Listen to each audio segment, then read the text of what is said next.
To make history, a man is often asked to do incredible things. To gaze at the tower in front of him and overcome it.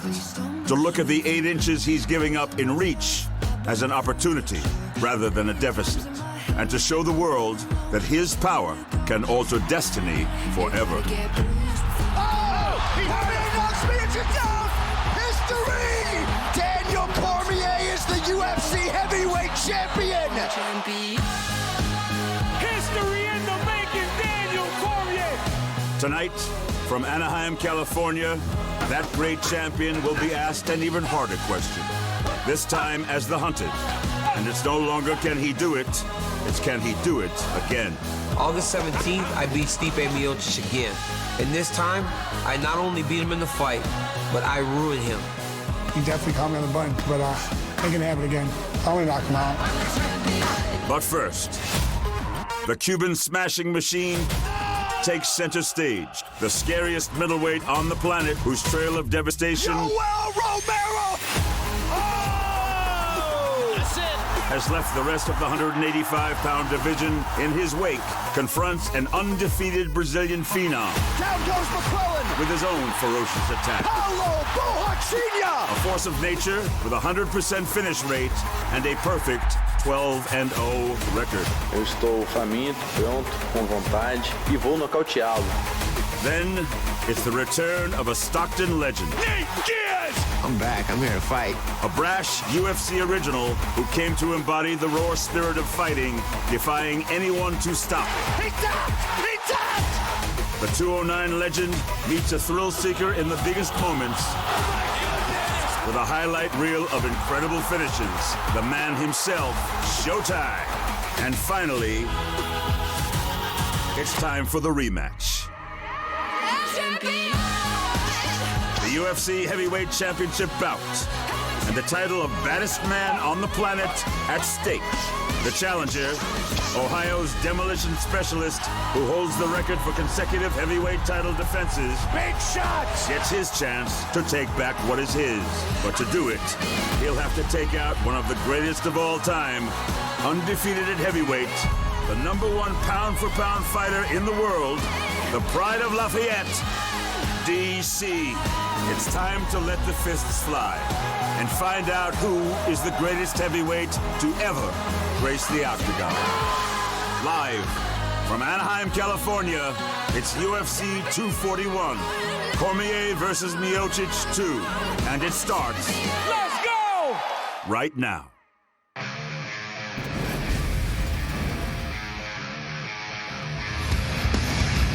It all comes down to this. Dateline, Anaheim, California. We are here in Orange County tonight and in an arena that has hosted many historic UFC shows one way or another.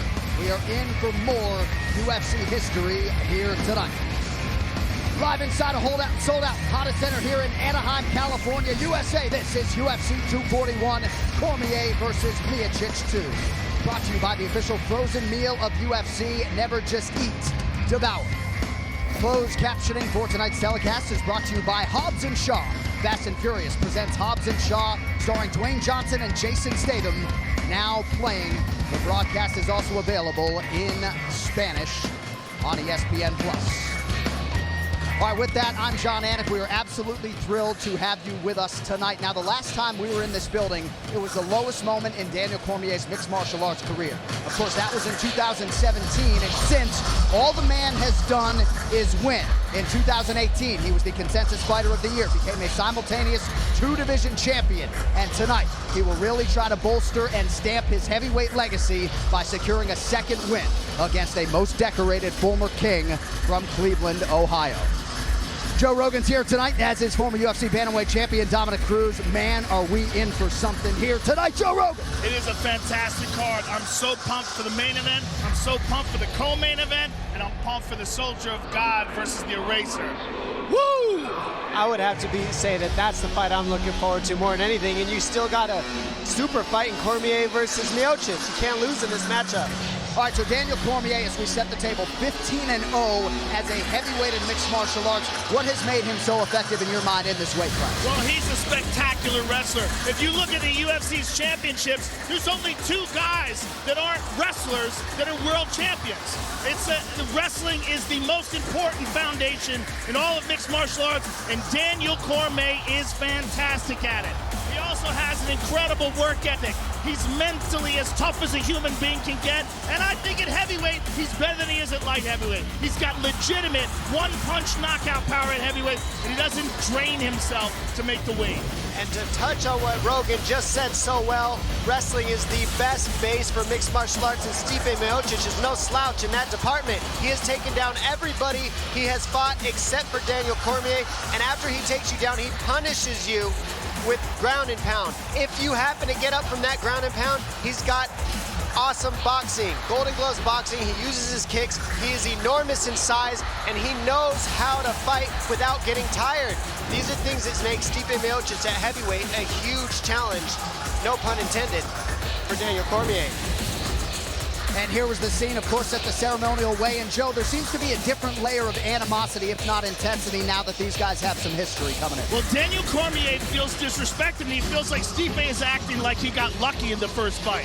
And he's even, the way he phrased it, Stipe's acting as if he won the first fight. He says he's a better fighter, and he's going to prove it again tonight. All right, these fighter odds brought to you by PokerStars. Pound for pound, the greatest online poker experience in the world. Take on the best to win millions of prizes every day on PokerStars. DC slight betting favorite tonight. As you see, first time around, it was Stipe Miocic who was entrenched as a -160 favorite. All right, co-headliner tonight is truly a co-headliner, despite the fact that there's not a belt on the line. Anthony Showtime Pettis welcoming back Nate Diaz.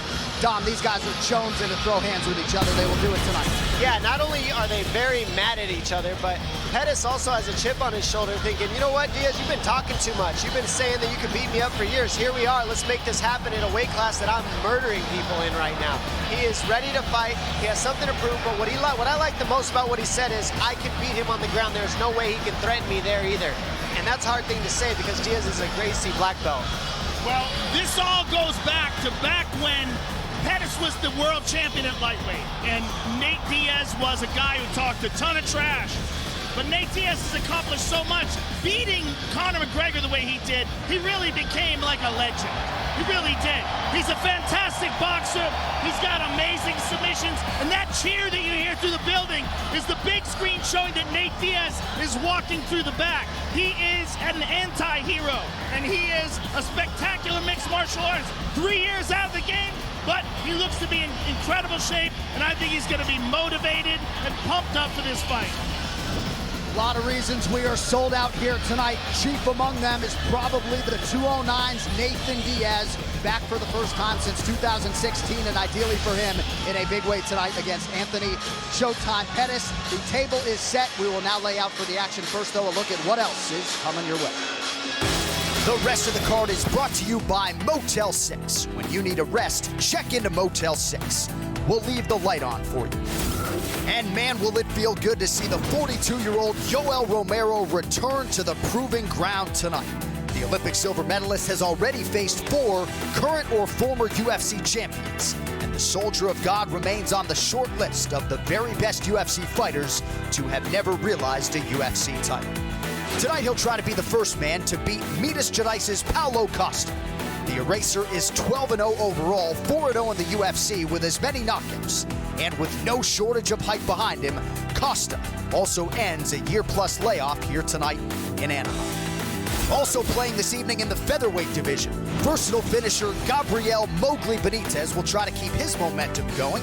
The AKA product has won 3 of his last 4, but finds himself a decided underdog tonight against the Nigerian-born contender Super Sadiq Yusuf. He came off Dana White's Contender Series and immediately proved himself ready for prime time. Tonight, the Lloyd Irvin-trained Yusuf will try to produce in the highest profile spot of his career. These locker room shots are brought to you by P3, the official protein snack of UFC. And there he is, the UFC-tested and hardened middleweight veteran, Derek Brunson, the pride of Wilmington, North Carolina.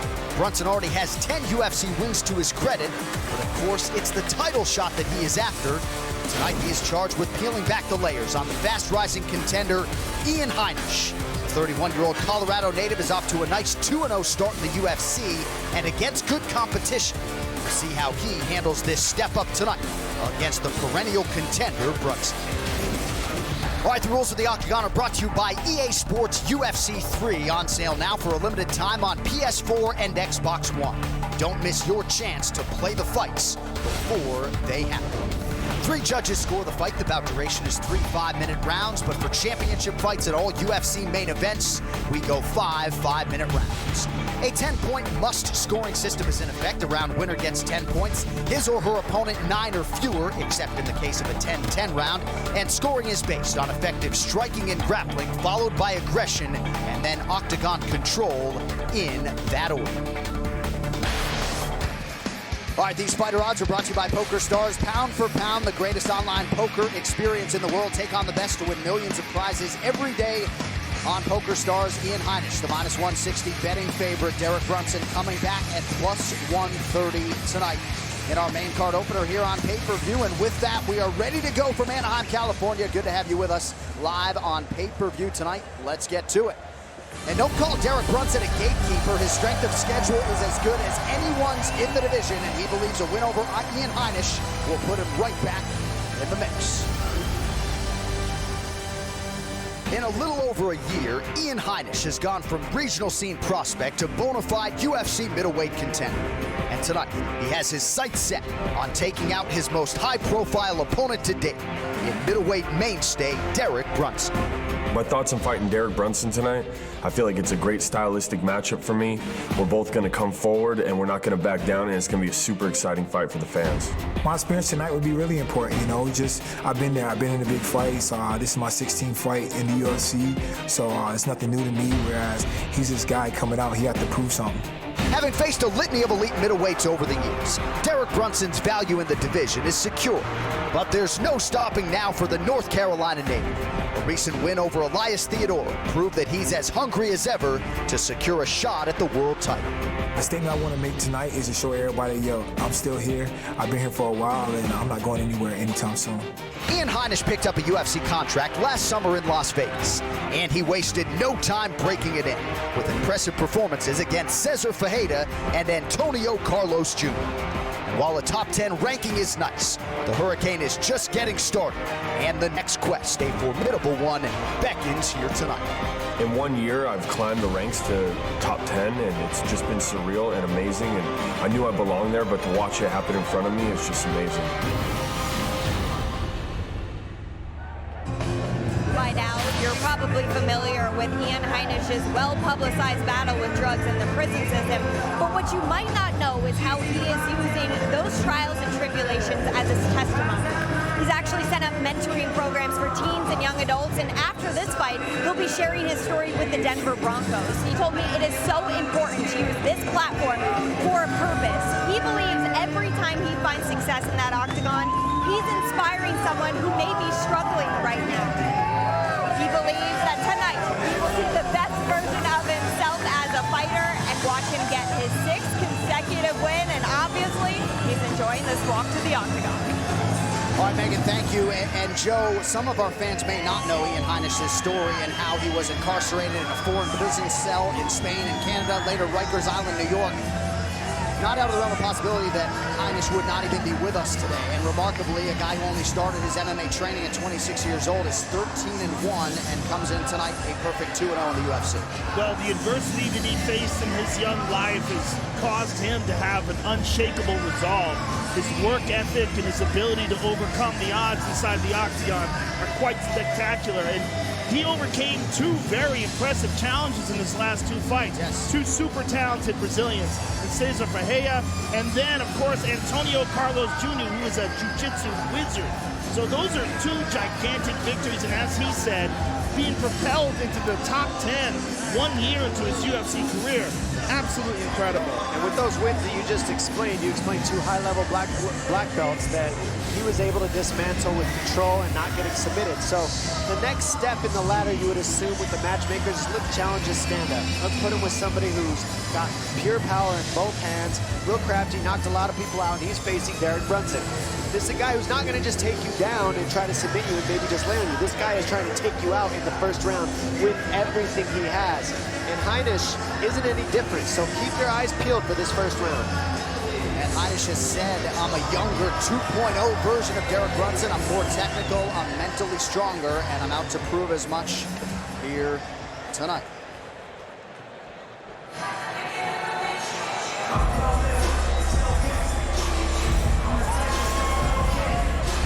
All right, so here is the 8th-ranked contender, Derek Brunson. And Joe, prior to his last fight against Elias Theodorou, he changed some things up. No longer at his home gym in Wilmington, North Carolina, training under Henry Hooft at Hard Knocks 365, and feels like having 25 or 30 major promotion MMA fighters with which to train has really helped him as he enters this next phase of his career. Well, you can't get a better trainer for kickboxing than Henry Hooft, and Derek Brunson he's a guy who's making adjustments. He's had great moments in his UFC career, particularly when he knocked out Lyoto Machida. Huge moment, right? He's beaten some really top-level competition. He stopped Uriah Hall.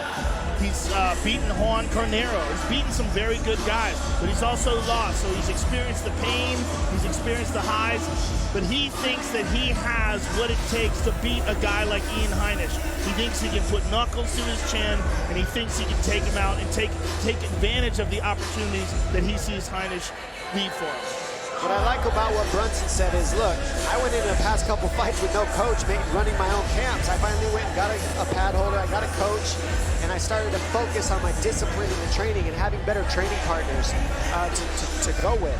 So that's really helped me have the superior wrestling that I already believe I have against Heinisch. But at the same time, the biggest thing that I need to feel is piecing together my striking and my wrestling and not having them separate one at a time. In my losses, I've just been wrestling or I've just been striking. I haven't been molding them together. Against Heinisch, I need to use those tactics. And Dom, who was it that told him to go get a head coach?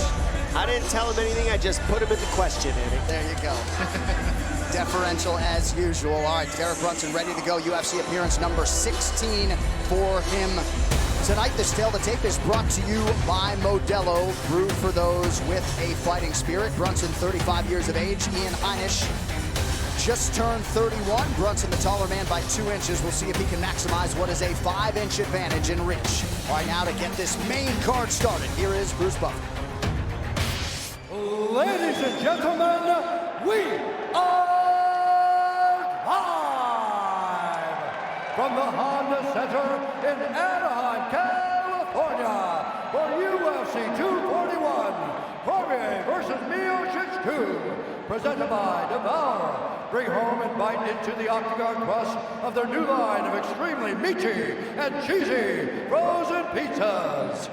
And now, this fight is 3 rounds in the UFC middleweight division. Introducing first, fighting out of the blue corner, a mixed martial artist holding a professional record, 13 wins, 1 loss. He stands 5 feet 11 inches tall, weighing in at 185 and 1/2 pounds. Fighting out of Inglewood, Colorado, presenting the number 10 ranked middleweight contender in the world, Ian the Hurricane Heinisch. And now introducing his opponent, fighting out of the red corner, a wrestler holding a professional record, 19 wins, 7 losses. He stands 6 feet 1 inch tall, weighing in at 186 pounds. Fighting out of Wilmington, North Carolina, presenting the number 8 ranked middleweight contender in the world, Derek Brunson. And the action begins on referee in charge, Mike Beltran. And there is Mike Beltran. Joe, looked like Ian Heinisch enjoyed his first Bruce Buffer introduction there. He certainly did. The great Brooklyn Wren getting us started here, round 1. Ariane Celeste, Brittany Palmer in the building as usual for this monumental evening inside Honda Center in Anaheim, California. The middleweights charged with opening the show, Ian Heinisch and Let's go. Derek Brunson. Tonight's fight clock is brought to you by Modelo, brewed for those with a fighting spirit. Heinisch opening up quick. He ate it, and he's still going. Can't believe he ate that kick. Look at the balance balance of Heinisch here. It's incredible. It really is. It's amazing balance. Look at that. And he needs to use his hips, Brunson. Use his hips to get his feet out from underneath him. Brunson, three-time Division II Wrestling All-American, felt like he would have that advantage against Heinisch, who disagreed. Watch the cup. Well, the wrestling definitely got him out of trouble after that head kick, I'll tell you that.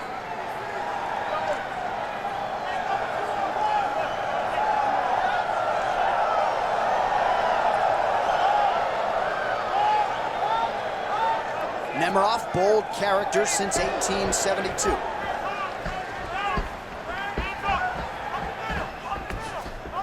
Nice inside leg kick. Yep. It sounded like two sticks hitting each other. Yeah, that wasn't the calf kick that we're expecting, right? Heinisch, another one of these fighters emerging out of Factory X under Mark Montoya there at altitude in Colorado. And that's a big thing that I guarantee you is helping him, is he's not going to get tired if he's training at altitude. But also look at the way he's hopping and he switches stance and he's faking a lot. He's moving very well. So the fakes. He's also wild.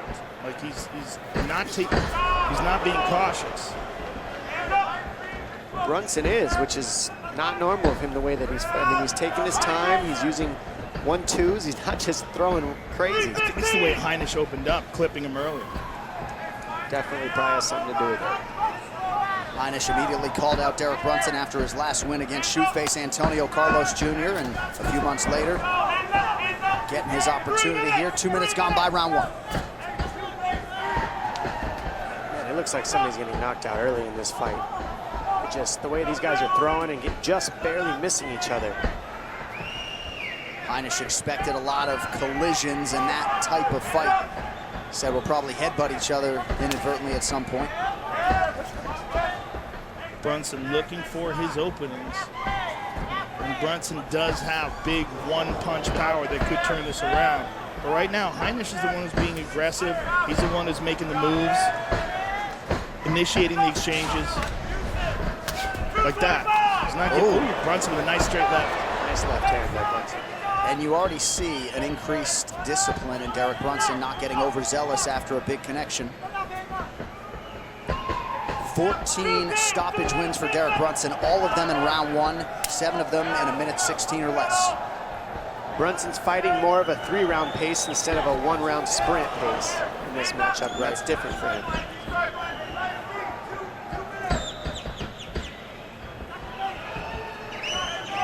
That one, cup, you good? Let's go. That 1-round sprint pace has helped him and hurt him. It hurt him against Robert Whitaker, who was able to survive and then stop him. But it certainly helped him in other fights. Agreed. There's a shot. 130 left.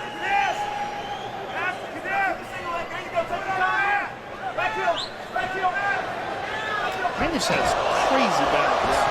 Like really unusual balance. Yeah, landed several strikes there on one leg. Now a nice uppercut from Heinisch. Nice knee to the body by Heinisch.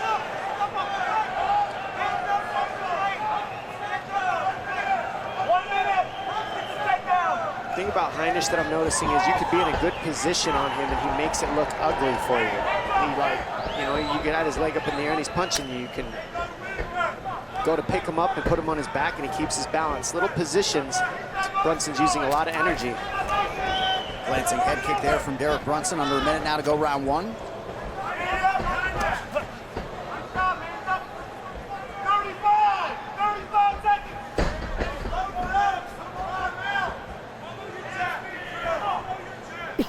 Derek Brunson's waiting on him too much. He's waiting for Heinisch to initiate the exchanges. There's a nice counter right there from Brunson. That was a good right hand that he landed there. But he's allowing Heinisch to initiate too much. Heinisch is deciding what happens. Now he's in on a double. See if he can get his hands together, maybe pull him to the ground. Last couple of seconds of the round. Bounce! Unbelievable.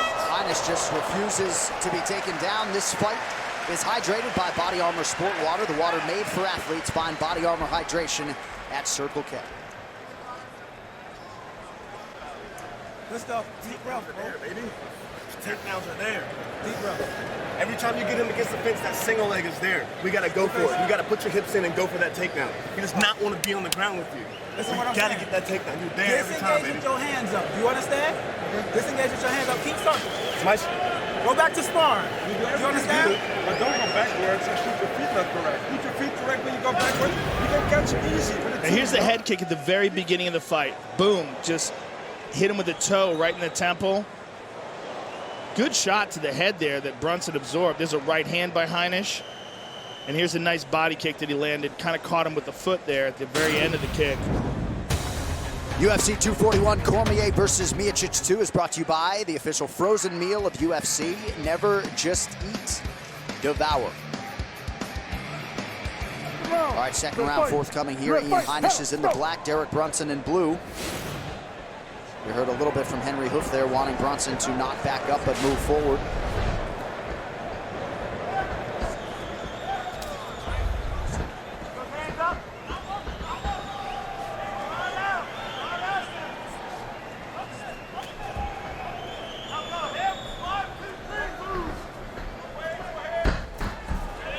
Heinisch changed levels, loaded up on the right hand. Brunson raised the guard. There, Derek lunges in with the right hand. It was blocked. Excuse me, left hand.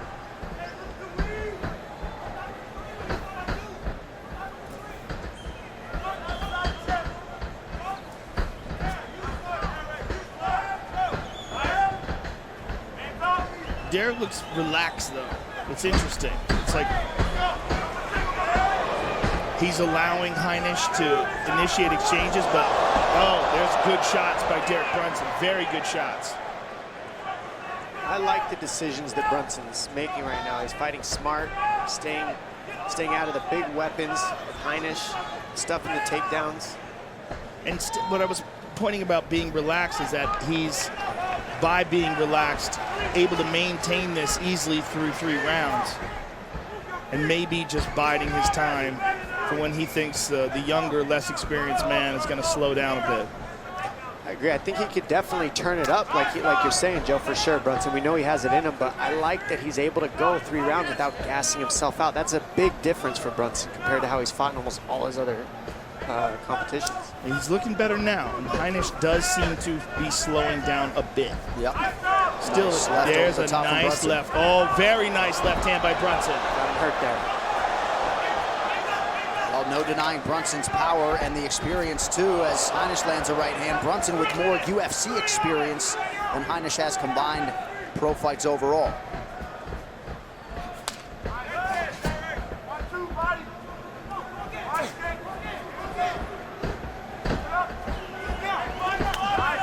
Brunson attacks the body. He has shared the octagon with virtually every elite middleweight on this roster, including the 2 champions, Whitaker and Adesanya. What I see from Brunson is he doesn't look real shocked at anything that Heinisch is throwing at him. Other than that switch step right hook, he doesn't really catch Brunson too much off guard. So that's why I think Brunson's also calm. There's not crazy offense coming at him from all different angles.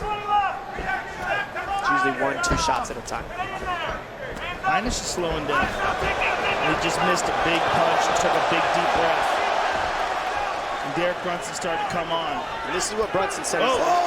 Nice shots. He hasn't wrestled as long as I have at the level and the caliber I have. I will be able to out-wrestle him, and so far that has been the case. So a big start through 3 minutes here in round 2 for Derek Brunson. Yeah, it's what we were talking about, that the calmness of Brunson, the taking his time, looking for his openings, and now he's recognized that Heinisch is showing some fatigue. Right. And Derek Brunson looks very fresh. And even the way he handled that head kick early just speaks to his maturity and experience. Significant strikes in round 2, no surprise, a decided edge for Derek Brunson.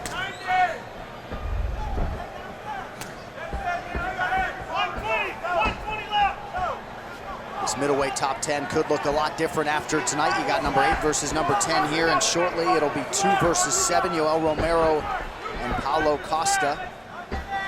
Derek Brunson just easily got out of the way. Oh, missed it. Fell down with that head kick, but Heinisch was showing some signs of fatigue. He got energized by Brunson falling down there.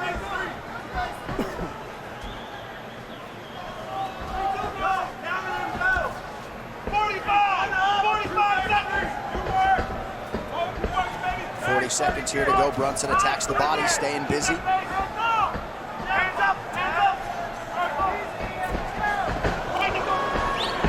Brunson getting a pretty good read, Dom, at this point on some of those big power shots from Heinisch.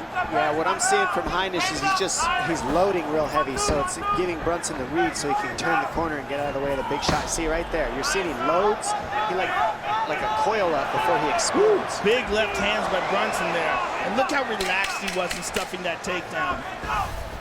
He's just doing a fantastic job in this round of managing his energy. 10 minutes down.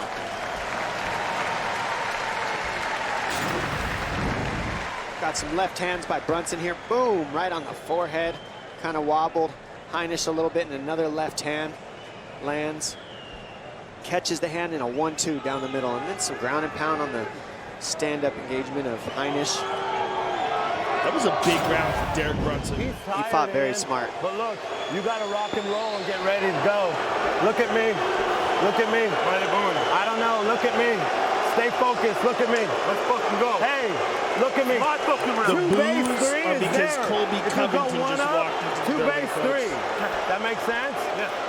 The hook is there. You know how Mike Tyson rolls and goes to the left hook? Yeah. That's there. Okay. Don't. And there he is.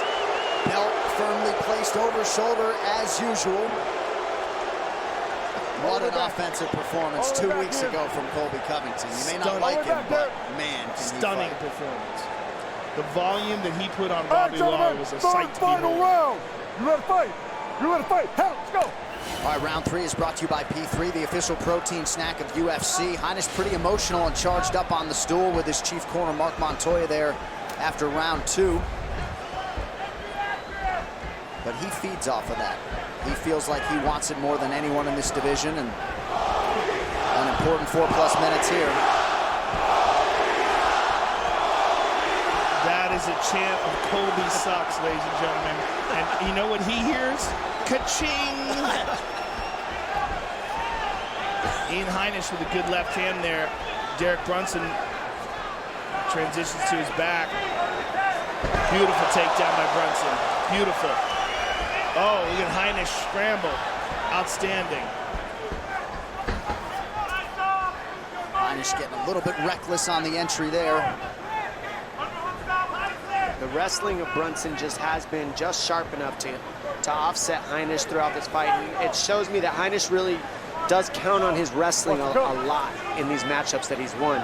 Because once that wrestling gets nullified, he shows up a little bit more regular in these matchups. I mean, Brunson's very good. He's got a lot of experience, but there's not tons of strikes that we're seeing out of Heinisch that are shocking. What I'm really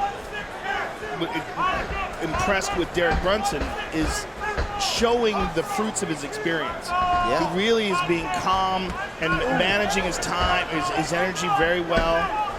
And even these exchanges looks kind of loose and relaxed, but there's a nice left hand. Several left hands have just landed for Derek Brunson. Let's check in with Mark Montoya now in the corner of one Ian Heinisch. Find your 6. Ian, bland though. Meaning more than one. More than one. No, up. Damage! Ian, he's tired. Hey, get your yes. Hey, that hurt him. Find your 6. 1, 6, 3, 2. He's tired, Ian. Push the pace. Hey, 1, 6, 3, 2. You want this circle, Ian. Ian, circle. Circle. Beautiful takedown by Derek Brunson. These are the little transitions that are really offsetting Heinisch and getting him behind on the cards right now. Is just losing these wrestling scrambles and then big shots landed by Brunson on the break. Heinisch putting up a great fight though with somebody so experienced, been through as much as Brunson has and shown up really well. I think his power is underestimated really about Heinisch. He's extremely powerful and strong, you can tell. I mean, it's just hard to control this guy. Yeah, physically he's incredibly strong, and that balance that he has is really tremendous. But like, look how Derek is like kind of just calm, pokes at him. He's not hitting him with 100%, just tapping him, just touching him. But then when he wants to, he sits down and throws hard shots. But he's preserving it, like right there, preserving his energy very well. Rolling with the punches that come his way. Just looks more intelligent fighting, right, Joe? Yes. Like he has somebody coaching him almost. Like yes. He's got somebody telling him what's going on and he trusts his corner. Well, and this is just the first camp with him. Yeah. Second camp with him, excuse me. He also says it kind of helps his discipline being away from the family for a little bit, right? And really in that fight environment 24/7. Well, you have to have discipline if you want to hang out in South Florida and just train. Oh, good right hand by Heinisch. Brunson looking tired now, last minute and a half. Good front kick to the body by Brunson. Rolled with that punch. Heinisch is feeling the being tired of Brunson. Oh.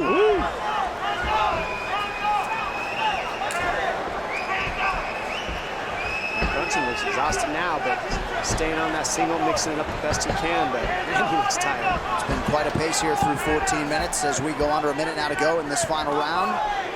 Well, one of Heinisch's tools is his will. I mean, he's got a tremendous will. I mean, look at how he just gets in your face and presses you with everything that he has. Well, a lot of people buried Derek Brunson after that Israel Adesanya fight last November, his second straight round 1 knockout loss, but trying to string together back-to-back wins here tonight. And well, Adesanya is a special person. I mean, he truly is. His accuracy is scary. And his fight IQ, in particular with his striking, off the charts. Again, that straight left is there for Derek Brunson. Circles out, checks the clock, and reads 10 seconds. And again, a nice right hand behind the ear for Brunson. So what a start it was for Heinisch with the head kick, but a fairly dominant final 2 rounds for Derek Brunson, trying to cash as a +130 underdog here tonight. We will take a look back at the action here as Brunson and Heinisch go the distance. This fight replay is brought to you by Nemiroff, bold characters since 1872. And here's the first kick of the round. Like really early, Heinisch came out and caught him with that beautiful head kick. And there's a nice body kick by Heinisch. But then Brunson started to take over in that second round, using his experience, picking when to hit the accelerator. And this was some big ground and pound in that second round. And here's a third round takedown by Derek Brunson. But Heinisch coming back with everything he has, catches Derek Brunson with a beautiful right hand there.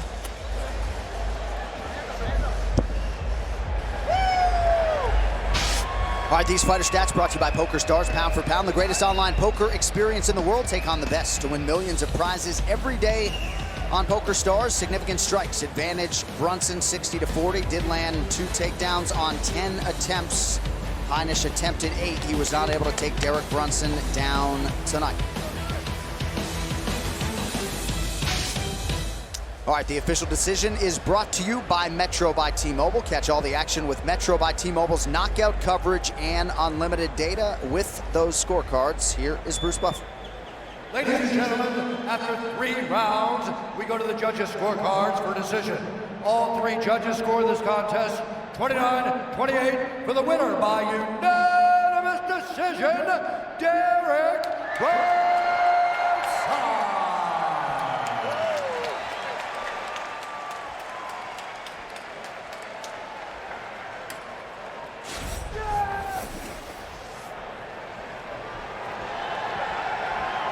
I'm here with the winner, Derek Brunson. First of all, Derek, congratulations on fighting off a very tough, up-and-coming contender. You really showed a lot of experience there tonight. It's one of the more impressive things about your performance.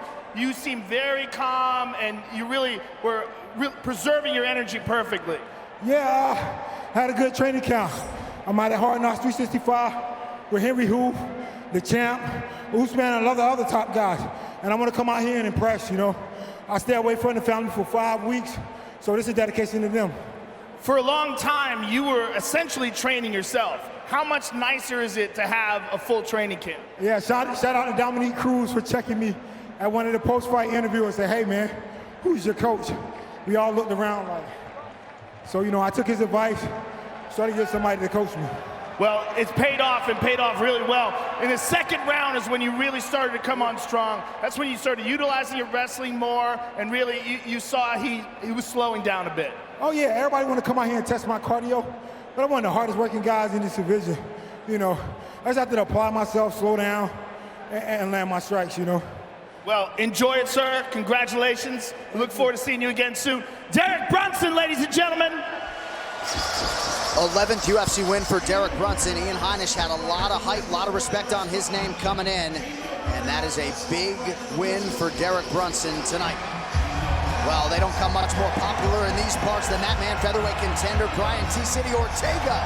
How about the UFC Hall of Famer, the Iceman Chuck Liddell, octagon side tonight. Dean Thomas here, sandwiched between the Iceman and the Naismith Memorial Basketball Hall of Famer Shaquille O'Neal. All right, coming up next, we will segue to featherweight action. Gabriel Benitez trying to take advantage of his first pay-per-view main card slot in the UFC. It comes against the Nigerian sensation, Super Sadiq Yusuf. The latter off to an impressive 2-0 start thus far in the big show. UFC 241, Cormier versus Miocic 2 is brought to you by Modelo Especial. Since 1925, we've proved that it doesn't matter where you come from, it matters what you're made of. Modelo, brewed for those with a fighting spirit. By Metro by T-Mobile. Catch all the action with Metro by T-Mobile's knockout coverage and unlimited data. By P3, the official protein snack of UFC. And by EA Sports UFC 3, now available in EA Access on both PlayStation 4 and Xbox One. Subscribe and play now for $4.99 a month. The main event fighter arrivals are brought to you by Modelo, brewed for those with a fighting spirit. And there is the man of the hour and one of the greatest pound-for-pound fighters of all time, UFC heavyweight champion Daniel Cormier. He defended this title back in November against the Black Beast Derek Lewis, then underwent back surgery, and now fighting at 40 years of age for the first time. DC will try to leave no doubt that he is the better fighter than the decorated former champion Stipe Miocic. The Cleveland native was adamant that he'd get this rematch, and to that end, he sat out more than a year to preserve this opportunity. He believes he has made the requisite adjustments as he looks to even the score with Cormier and regain his status as the baddest man on the planet. Dustin Poirier paid in full. A lifetime's work consummates in a UFC title for Poirier. And this sets you up for a fight with Khabib Nurmagomedov for the undisputed title. This is what I want. I want to unify this belt with the best. We got a belt to fight for. Khabib, let's go! He deserves title shot. I think I have to maul him, like I do with everybody. I'm most dominant UFC champion. There's literally been no one like him in this division. My plan, everybody knows. He smashes people. What he does isn't normal wrestling. Nurmagomedov, too good. In the most talent-stacked division, this guy mauls everybody. Khabib, he's the best at what he does. But when I do the best, it's hurt people. Justin Gaethje, former champ. Anthony Pettis, former champ. Poirier gets the finish. Eddie Alvarez, former champ. What else do I gotta do? Khabib, where you at? He beat a lot of tough guys. He's become interim UFC lightweight champion for a reason, but this is completely different fighting. If you wanna stop it, you have to kill him. So, when cage close, let's go. Khabib Nurmagomedov, the most dominant wrestler in the history of the sport, with the support of one of the biggest fan bases in the sport behind him. But Poirier is a phenomenal knockout artist, and he's earned his spot here. A win over Khabib at this point in my career, I'm not only the best lightweight in the UFC, but the best lightweight in mixed martial arts history. UFC undisputed, undefeated lightweight champion. Alhamdulillah. Nothing changed. Cage gonna close, and I'm gonna maul him, like always.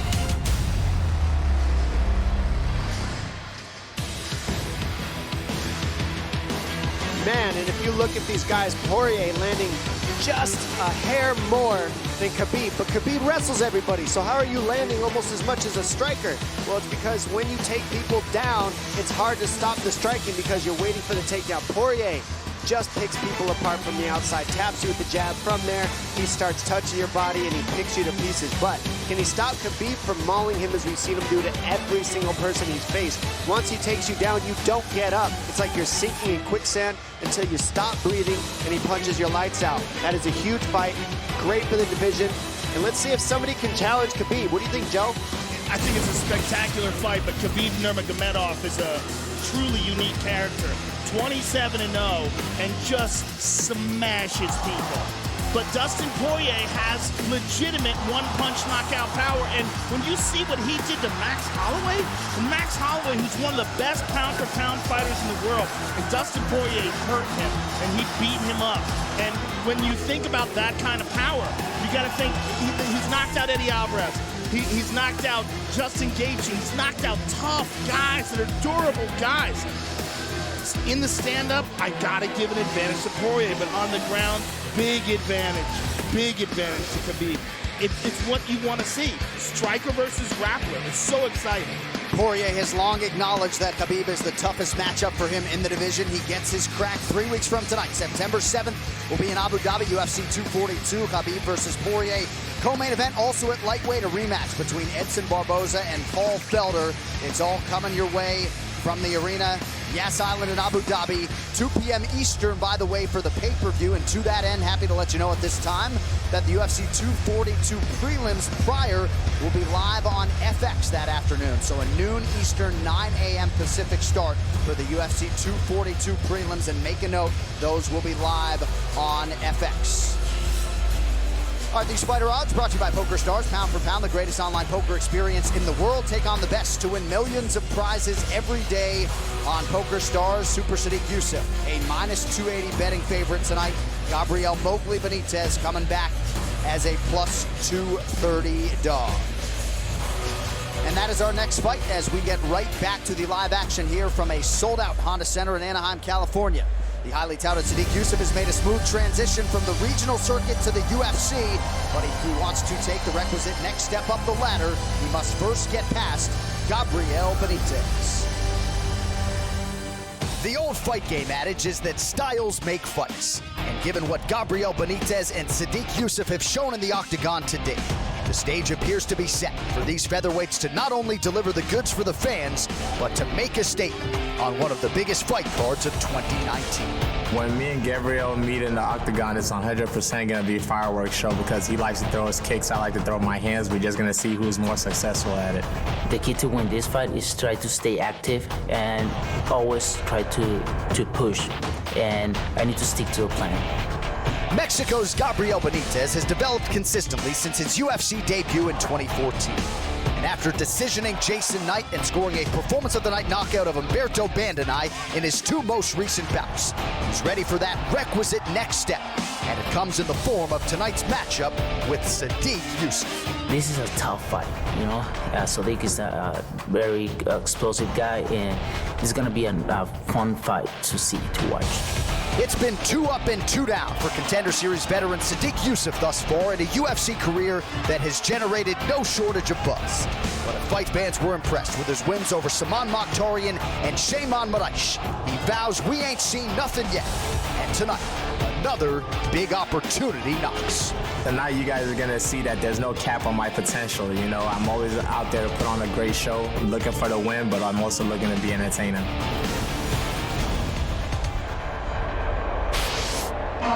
It's been about a year since Nigeria's Sadiq Youssef burst onto the scene on Dana White's Contender Series, and he has made the most of every opportunity that has presented itself since. Headed into his 3rd UFC bout, he's used this platform to share his family's story. And yesterday he reported to me that he, his mother, and his brother are all close to becoming U.S. citizens. Tonight, as he makes his way to the octagon, he hopes to have a breakout performance, continuing to change his life and the lives of his family members. You know, Joe, I want to talk about Super Sadiq Yusuff, the fighter, but it's just hard to ignore the backstory. His older siblings didn't get visitation visas. They're still stuck in Nigeria. He built a store for his sister, filled his car with alcohol and goods to supply this store, shipped it to Nigeria. Just an incredible human being with one nice gesture after the next. And by the way, damn good fighter as well. Damn good fighter. He's got great hands. And I think what he said leading up to this fight is the most accurate description. What you're going to see from Mowgli most likely is a lot of kicks. What you're going to see from him is a lot of hands. He has outstanding hands, serious power, fluid combinations, and he's a physically, very, very physically strong guy. Sadiq is with a trainer that I used to go with, Lloyd Irvin. He's trained Brandon Vera, Phil Davis, myself. He also trains with Lamont Roach, 2008 boxing coach, Herb Martin. All these guys are people that have built around Lloyd Irvin's system. This guy came in at 18 years old, put out a tweet, said, man, I wish a world-class athlete would pick me up and make me their pupil. Lloyd Irvin was that guy.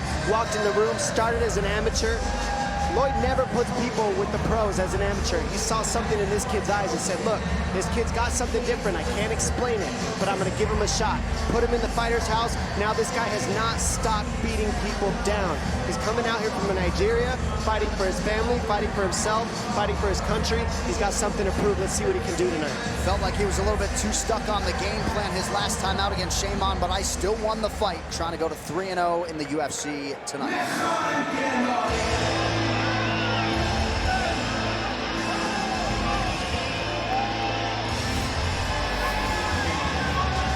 Repping the American Kickboxing Academy. Here is Gabriel Mowgli Benitez. Dom, 31 years of age, has as much UFC momentum right now as he has ever had.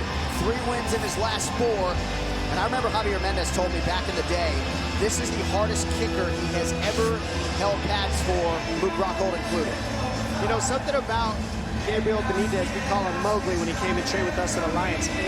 He's underestimated because he hasn't always shown up as good as he is in this octagon, but lately with these past 2 wins, it's like he came into his power. It's like he realizes he belongs here. His striking is through the roof. It's a very underrated. He doesn't always show up as strong, but the way he moves his feet, the way he kicks people, the way he links his combinations together. Once he commits, believes in his striking, and he gets his timing and his range, he is one of the best in this division. Sadiq has his hands full with this man because of the way that he moves. He doesn't sit still, and he never accepts just standing there getting punched. Most of the people that Sadiq has fought sit still in front of him. Mowgli is going to be a big problem in that aspect. He also has a nasty guillotine. He submitted Sam Sicilia with it, and Humberto Brown. He's just a dangerous guy all around. Wild with his punches, wild with his kicks, and as Javier Mendez said, some serious power, although I can't imagine he really kicks as hard as Luke Rockhold. Don't shoot the messenger. But he sort of reiterated a lot of what you're saying in terms of his versatility and the myriad weapons. He has such a desire tonight in this showcase to show the world that he has the weapons to be a contender in this featherweight division, to show his evolution. He's been out since May of 2018, had to pull out of a fight in November due to injury. His first fight as a father. It is all in front of Gabriel Mowgli Benitez tonight. We'll see if he can maximize the opportunity. All right, this Tale of the Tape brought to you by Modelo, brewed for those with a fighting spirit. Mowgli Benitez, 31 years old. Sadiq Yusuff, still just 26. Super Sadiq, the taller man by an inch. Both fighters with an identical reach of 71 inches. All right, now for the intros. Here's Bruce Buffer. 3 rounds in the UFC featherweight division. Introducing first, fighting out of the blue corner, a big martial artist holding a professional record. 9 wins, 1 loss. He stands 5 feet 9 inches tall, weighing in at 145 pounds. Fighting out of Bladensburg, Maryland, by way of Lagos, Nigeria, Super Sadiq Yusuff. And now introducing his opponent, fighting out of the red corner, a striker holding a professional record, 21 wins, 7 losses. He stands 5 feet 8 inches tall, weighing in at 146 pounds. Fighting out of Tijuana, Baja California, Mexico, Gabriel Mowgli Benitez. And when the action begins, our referee in charge, Herb Dean. Herb Dean, our referee for this one. First assignment of the night for him. Ariane Celeste has been busy as usual. Thank you, AC. Ready, let's fight. Tonight's Fight Clock is brought to you by Modelo, brewed for those with a fighting spirit. Early connection with Sadiq Youssef in the green, Gabriel Mowgli Benitez, the southpaw in black. Oh, they're trading right off the bat. Wow. Sadiq is throwing bombs. Oh my goodness. Looks like he cut him. And he's walking him down. Look at this. Just a little bit of head movement and walking him down. Nice inside leg kick by Mowgli. It's one of those hard kicks they were talking about. That right eye, not sure if it was a poke or a punch, bothering Mowgli. Oh, goodness, he's eating some shots. So a significant cut above the left eye, but the right eye appears more problematic. He just walked down and started firing right hands and landing them immediately. These guys just traded right away. No range finding, no nothing. Sadiq has so much confidence in his hands. Look at that, rips to the body, goes up top. Nice knee. Those knees are going to be very effective from Benitez if he keeps throwing them because the pressure of Sadiq. There's another hard inside leg kick by Mowgli. Nemiroff, bold character since 1872. There was a good straight left there by Mowgli as well. Fast hands. And they're quick and straight. Nice inside kick by Sadiq. Mowgli's having a hard time with that eye. I like that both these guys are landing right hands. Right hand from Sadiq and left hands from Mowgli, so they're both kicking the inside leg of each other to take away the power.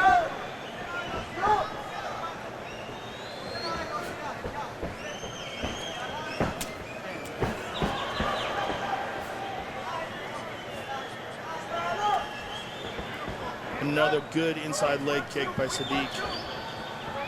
Yeah, Youssef feels like he can strike with anyone in the featherweight division, but told us Thursday once his offensive wrestling is instinctive and reactive, then he'll be able to take his shots at the division's elite. Off to a good start tonight against Mowgli. Nice head kick landed partially there. Ooh, Mowgli with the head kick. Mowgli's got a little bit of a cut, looks like somewhere around the left eye. Beautiful inside leg kick.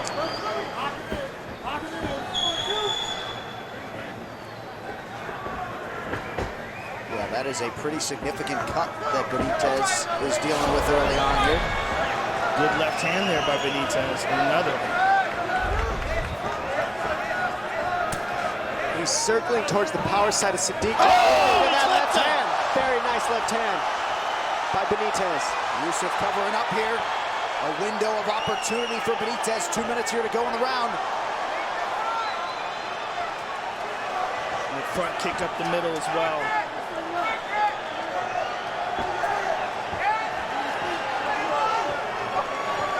Oh, Sadiq hits him.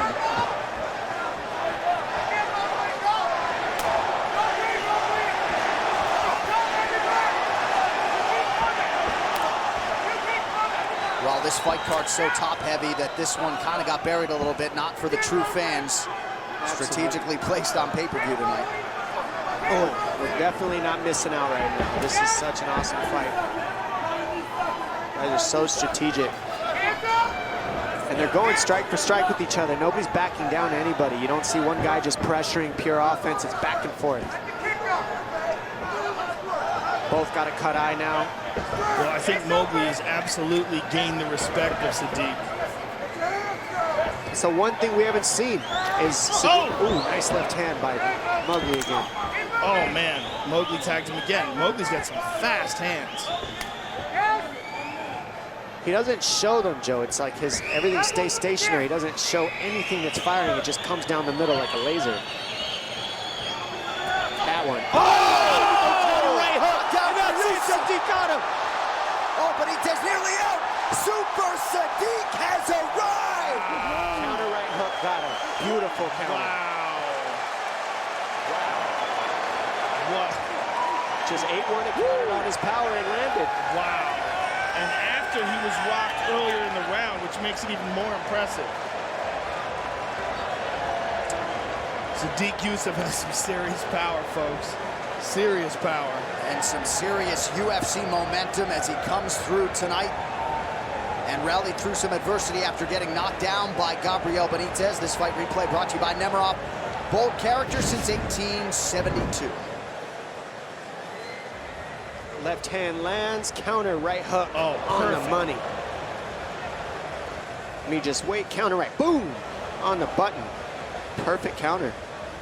Beautiful. Bink. Man, what a shot by Sadiq Yusuff. Incredible timing to read that left hand. Benitez landed that 3 times. He countered it on the 4th. And at that point, Herb Dean had seen enough. Many of us have not seen enough of Super Sadiq Yusuff. The overall winning streak will be 5 once this one is official, and that's certainly going to help things as far as getting his family over here from Nigeria. Man, the official decision brought to you by Metro by T-Mobile. Catch all the action with Metro by T-Mobile's knockout coverage and unlimited data to make it official. Bruce Buffer. Ladies and gentlemen, referee Herb Dean has called a stop to this contest at 4 minutes, 14 seconds of the very first round. Declaring the winner by TKO, Super Sadiq Yusuff.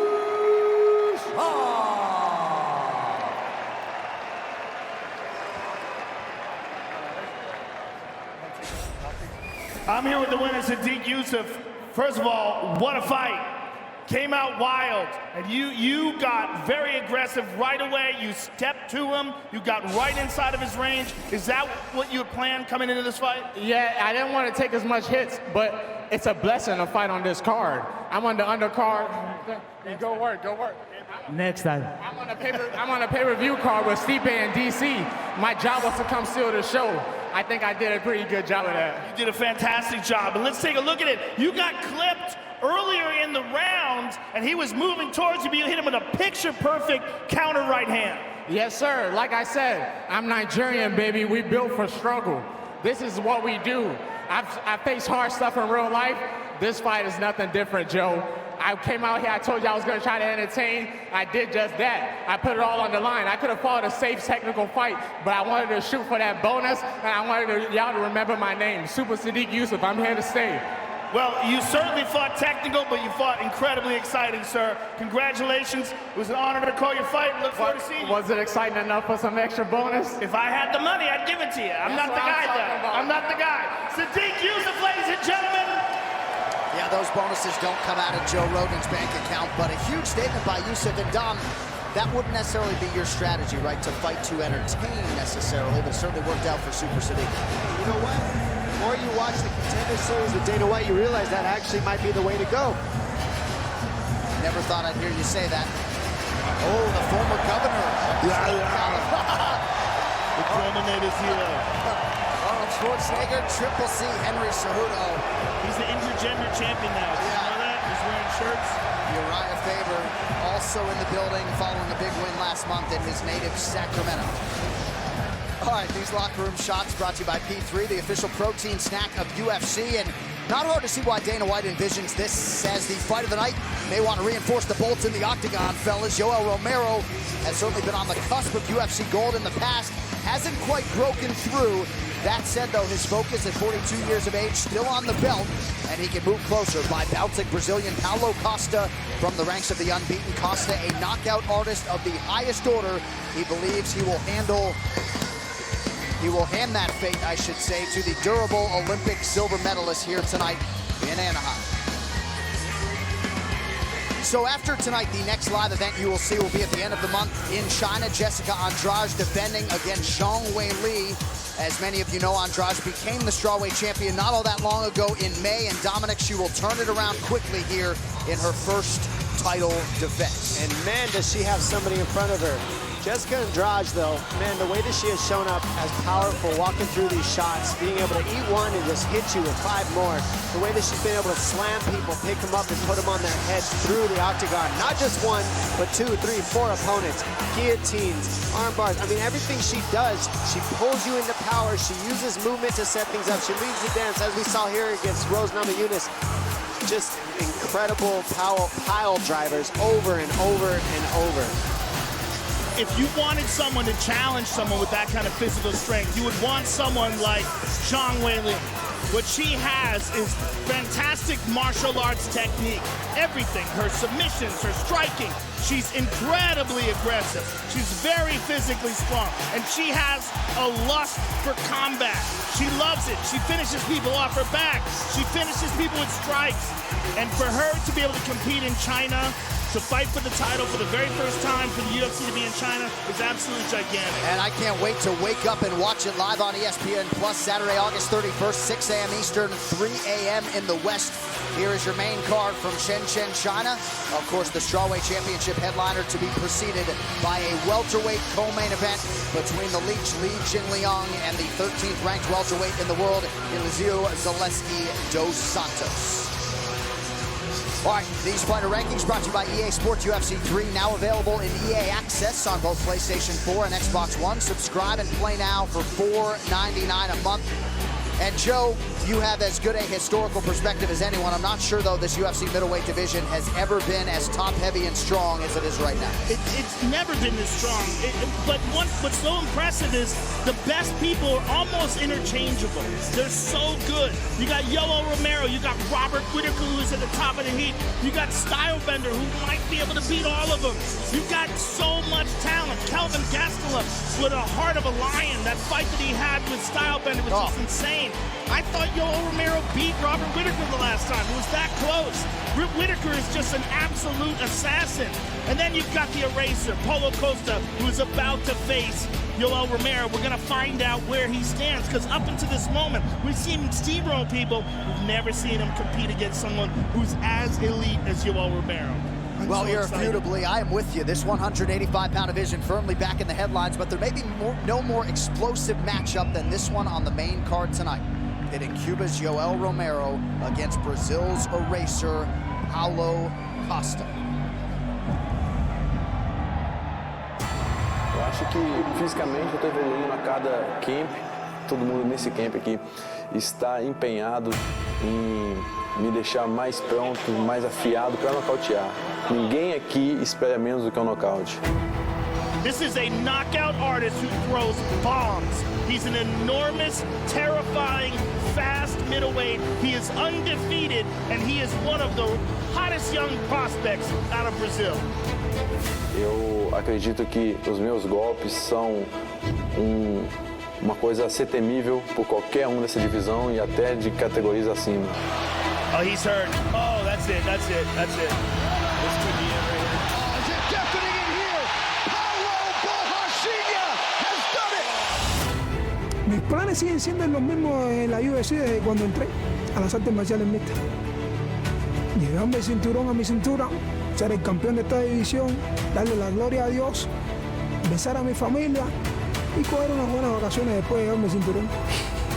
When you talk about a guy that's just really incredibly gifted physically, Yoel Romero is the guy that comes to mind. Yoel Romero might be the best athlete in MMA.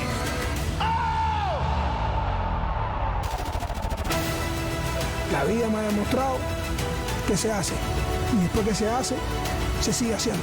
No se habla. Los hechos hablarán por sí solos.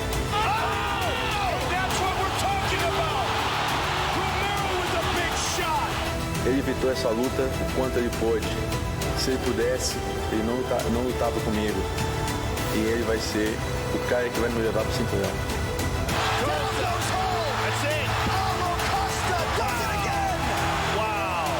Aquí está, necesitaba de Dios. Lo tenía, lo querías. Aquí lo tienes, pues. Huge elbows! That's it! Yoel Romero!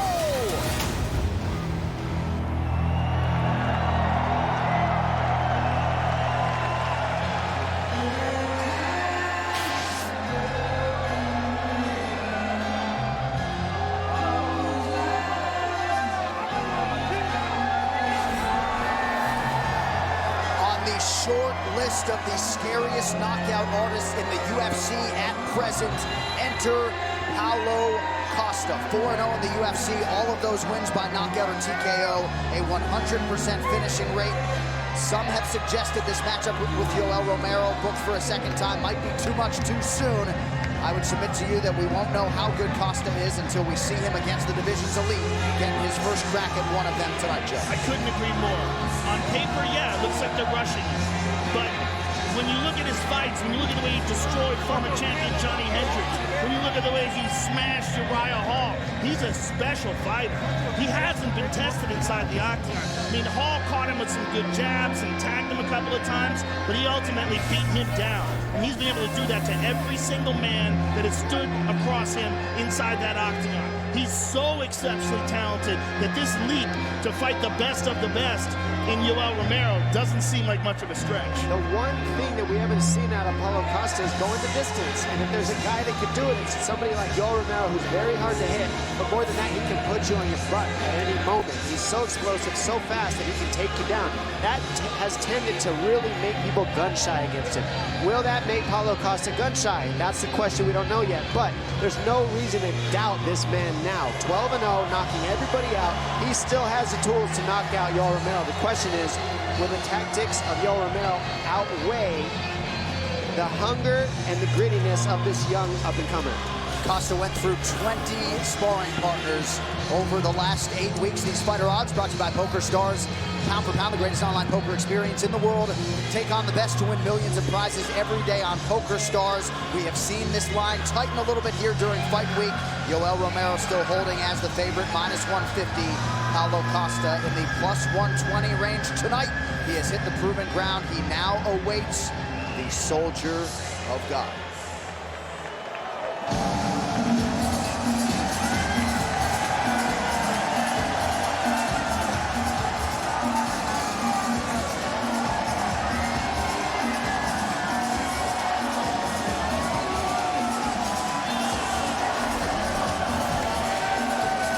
One of the best fighters in the world who has yet to realize a UFC championship belt. Here is Yoel Romero, 2000 Olympic silver medal in freestyle wrestling.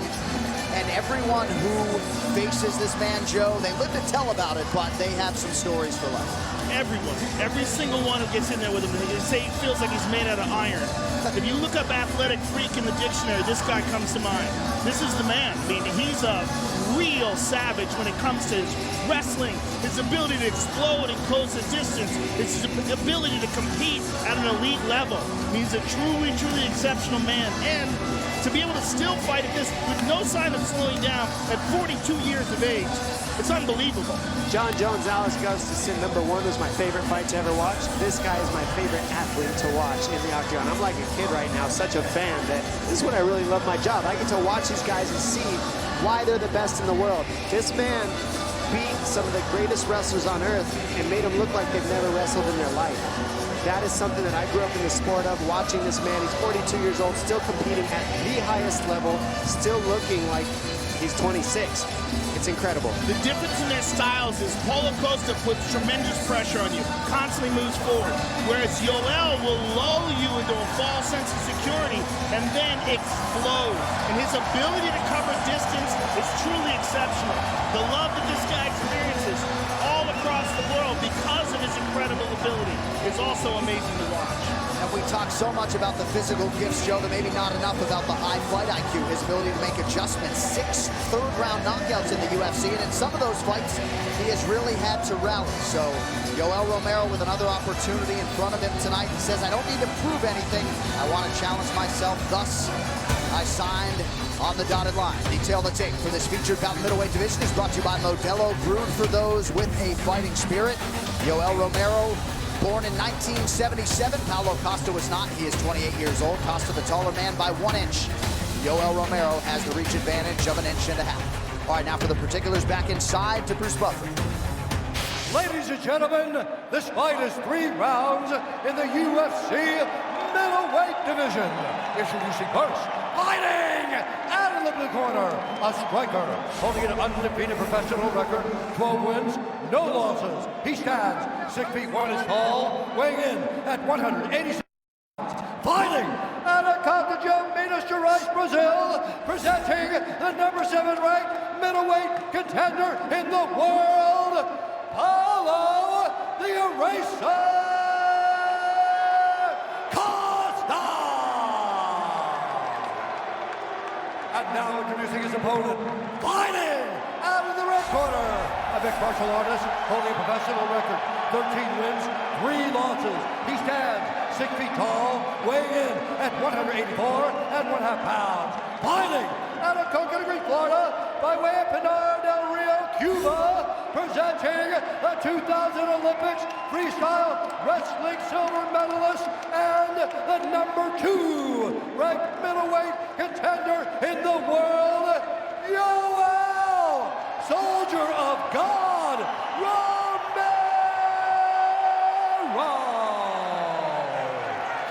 Under the action begins, a referee in charge, Jason Herzog.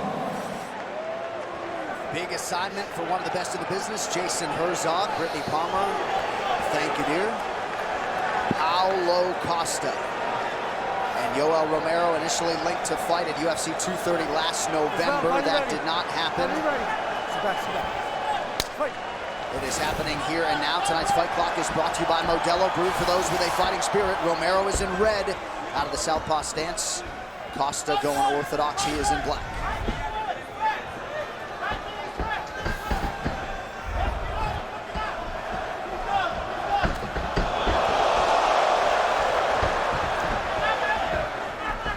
Yoel has been spending some time doing Taekwondo with, oh, high kick. Straight to a double. Nice defense by Good Costa. uppercut and a scramble. Furious, explosive movements early out of both athletes. Costa trying to close the distance now.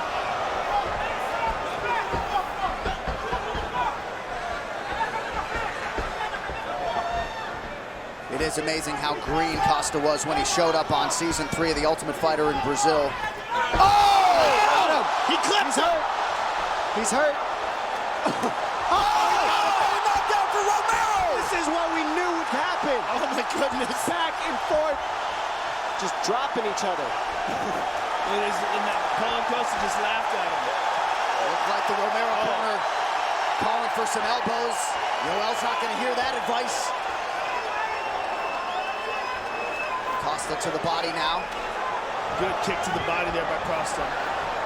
How calm Romero stays.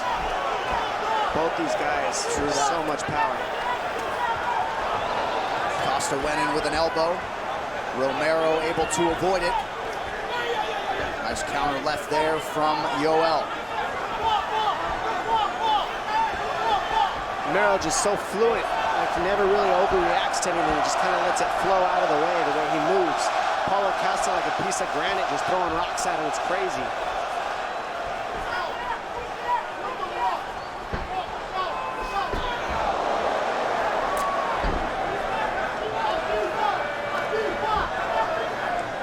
Under 3 minutes to go. Looking for that spinning back fist.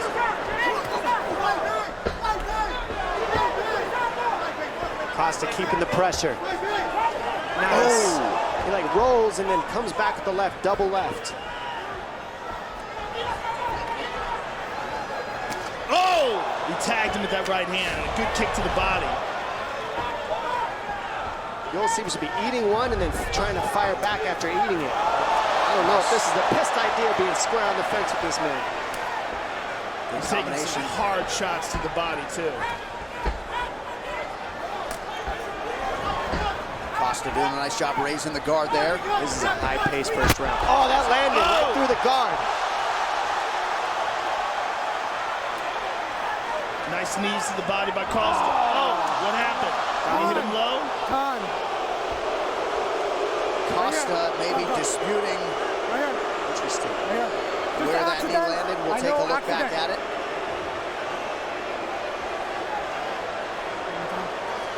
Jason Herzog already has acknowledged that it was accidental.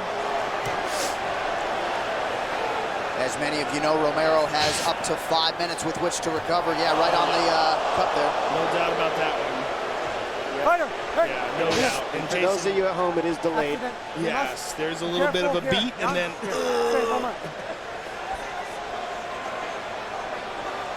It's also a nice break. This actually helps the fans because you got two guys that are both getting their energy back.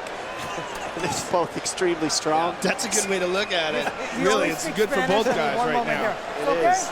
And you're going to see a crazy rest of this round after this 5-minute break is up, because I'm sure Yoel will probably take at least 3 minutes of it. He's going to take all the time he needs. He'll probably take all 5 minutes. He's going to stand up. I'm sure he's okay.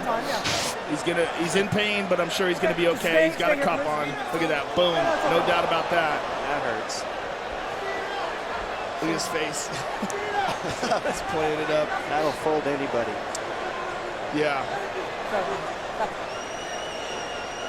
What are the rules on tie cups? Are you allowed to wear a steel tie cup in an MMA fight? Yes. That's all I wear. That seems so crazy to me that that's still legal.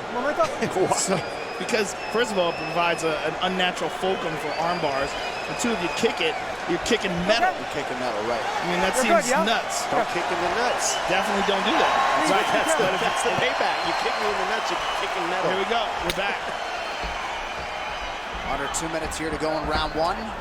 Romero slips. Costa closes the distance. He's having a hard time with his footing, it seems.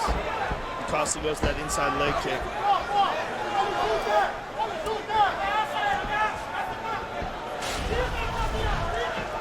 Costa has worked the body to great effect tonight as Romero goes high.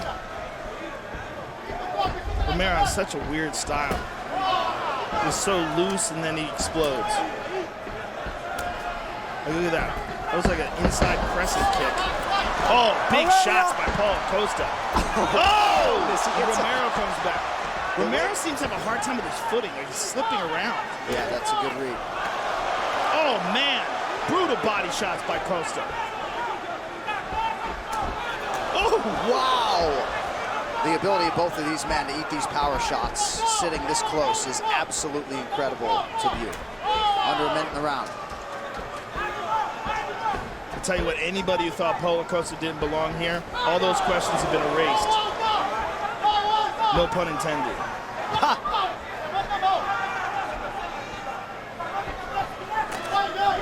Oh! Body shot for a left hook. Romero. It's crazy to me that Romero can just throw one shot at a time and land because of how quick he is and the way he hides everything. He's really not throwing combinations at all. No, but the pressure of Costa is also something pretty incredible to watch. I mean, he's just all over Yoel, just keeping it on him. Oh! That was close, too. Romero doing a nice job rolling with some of these Costa offerings. His mouth is open, though, and he looks a bit fatigued. He can always explode, but he's happy to hear this round. This fight is hydrated by Body Armor Sport Water, the water made for athletes. Find Body Armor hydration at Circle K. Good champion, good champion. Very good, very good. Breathe. He feel your power. This is our round. He feel your power. O frontal tá incomodando muito ele. The front kick, get him. Quando ele estiver na grade, eu preciso que você faça o vai e vem. Não pode. When he's in the fence, you need to fake, come back, punch. Now here's a big left by Paulo Costa. Look at that, right on the chin. Rocked him and hurt him. A right hand by Costa, but now Costa gets dropped. It really looks like he was more off balance than anything. But Yoel connects there with the left hand. I mean, wild exchanges. And Paulo Costa ripped to the body too. Kept the pressure, and there Yoel comes up the middle with a flying knee. And then catches him with the right hand as well. Just a wild, wild round. The unauthorized reproduction or distribution of this copyright work is illegal and punishable under law. Round two underway, Yoel Romero, Paulo Costa.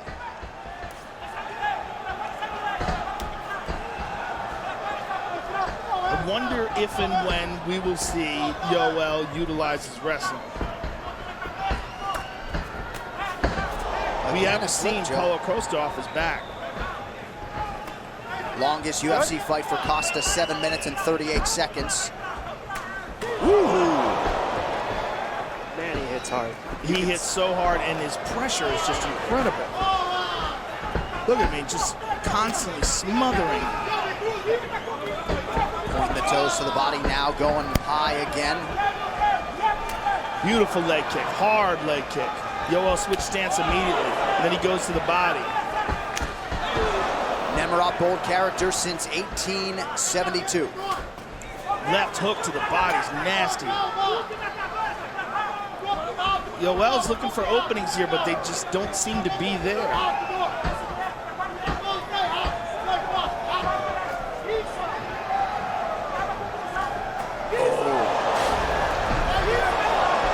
Yoel's footwork also is kind of all over the place.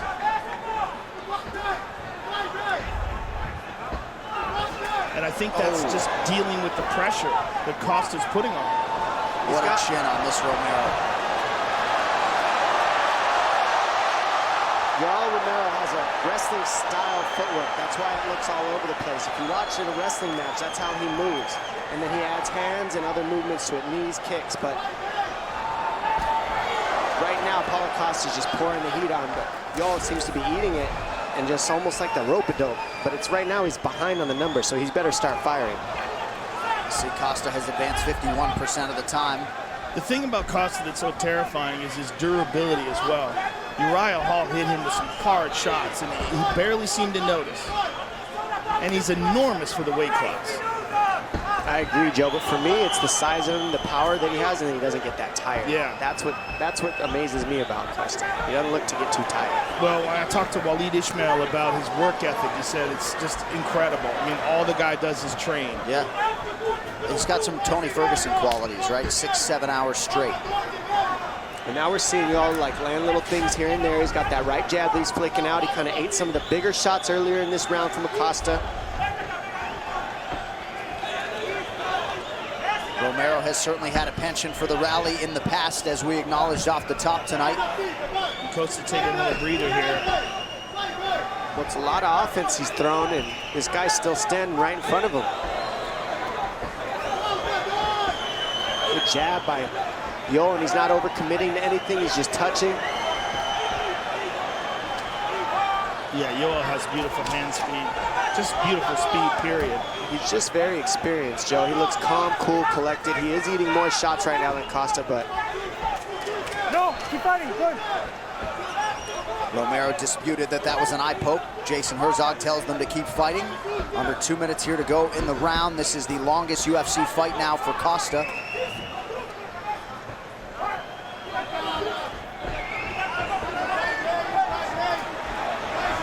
See, non-stop movement, and now you're seeing the hands on the waist of Costa. It's the longest he's ever gone. Romero now just the fluidity. He never really stops his movement. Just lets it flow through. Both these guys are landing on each other.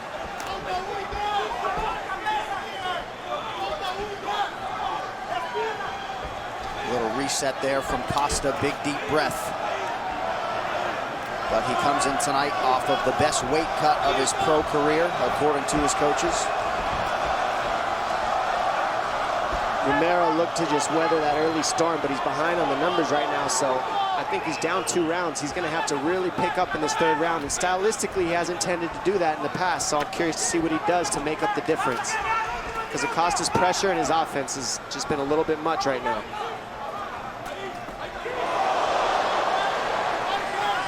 Yoel's completely in this fight. Oh, 100%. It would appear to be the fresher fighter here. Yep, he's breaking down slowly but surely. You're seeing the pressure release of Costa.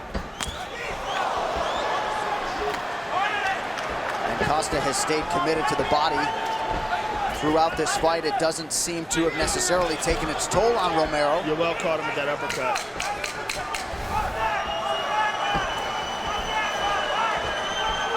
And incredibly, Romero, as he goes for the takedown and gets it. There it is. Has been to a 3rd round in his last 10 fights. He will do so again here. This fight is hydrated by Body Armor Sport Water, the water made for athletes. Find Body Armor Hydration. Let's go. Circle K. You can't feel better than this. Let's go. Careful, careful. Let's go. Sit down. Sit down.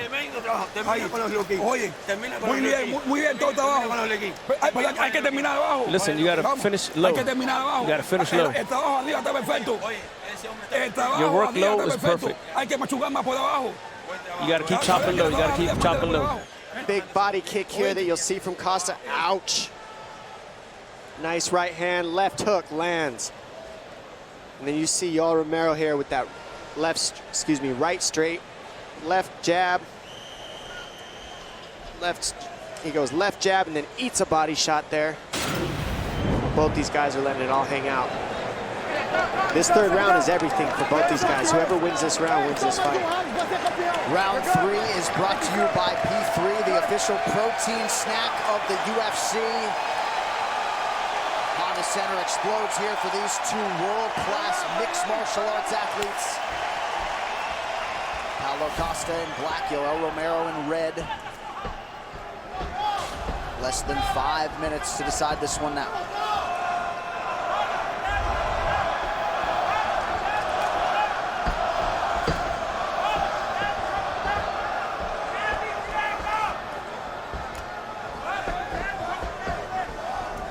Romero twice touches the inside of that lead leg of Costa, whose volume has waned in the second half of this fight. Left hand lands for Yoel there. Oh, right straight. I think a big factor is the fact that Yoel took him down at the end of the second. We may very well see him try to do that again today. In this third, that's what's going to be huge. There's a beautiful kick to the body by Costa. And another one, hard. Jab hook. Romero retreats, mouth wide open. Ooh, he's eating those. Those are big shots. Costa's on him. Nice left straight. He doesn't show any of it. It sneaks him in on you. Well, what hides it is the stance switch moving backwards. The hands are down. He punches the leg. Everything starts to look the same, and then it comes down the middle. It's the fluid movement of Yoel that hides his strengths. Is he going to warn him or is he going to take a point? Was it on my coat? No, I just think it was fingers were extended out towards the opponent. And Paulo Costa may be using it as an opportunity to catch a breather. Hard to blame him. Both these guys are exhausted. This is a torrid pace. One moment. Once again, this is for the fans. Ooh, ouch. Doctor will come here. It's going to speak slowly. That's a weird one, right? Because it's like he walked into the hand. It's not like Yoel moved forward and poked him in the eye. Okay. Yoel's hand was outstretched. He's not supposed to have an outstretched hand. Put your hands up, relax. Take a moment. You cannot put your fingers in his eye, yeah? No more. You have a break? Take time. Yoel Romero with a thumbs up and a smile. Gotta love it. And what heart from these two gentlemen. Do not, hey, no poking. You no kicking in the groin. That's good? All right, 3.5 now to go.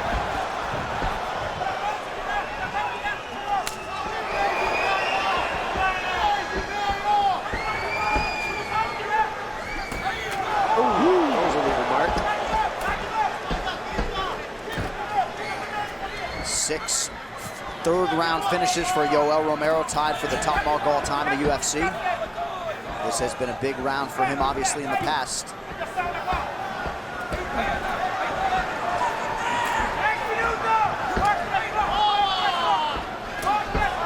Nasty punches to the body by Costa. Right hand over the top by Costa. Love the body work of Costa. There's 2.5 minutes left, and that's when things really start to get hairy in that third round. That rest definitely helped these guys, though. For sure. I'm just amazed that Yoel's not trying to take him down. There's a lot of energy to shoot, especially on this giant. Nice left. Now's the time to shoot, right when he fires back. That left hand twice snapped Costa's head back. We'll see if Paulo can rally here. Good shots to the body and to the head by Costa. Nice job by Romero with that right hand guard right on his face.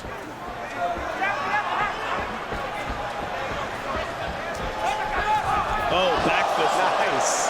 He slipped it through the backhand.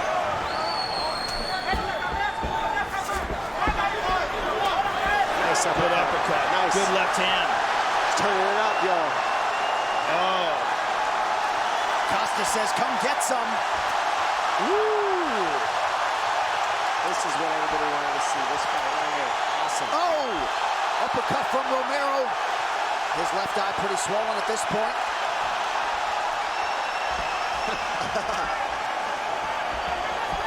Numbers very close. Slight edge in terms of significant strikes for Yoel Romero. Still anybody's fight, less than 90 seconds now to go. Ooh, nice uppercut again.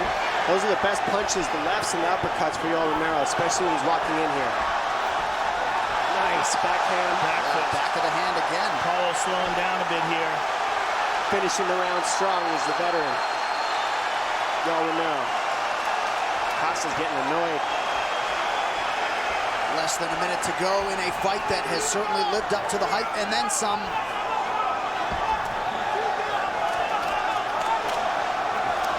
We have a middleweight title unification bout, of course, in October, but tonight's winner will factor prominently in that mix. Now, this guy's 42 years old, and he's going the distance right now. Crazy, man, like nothing. Good front kick to the body. Oh, there it is. Big headshot. He eats it. Fires right back. Goodness. These guys are durable as I've ever seen.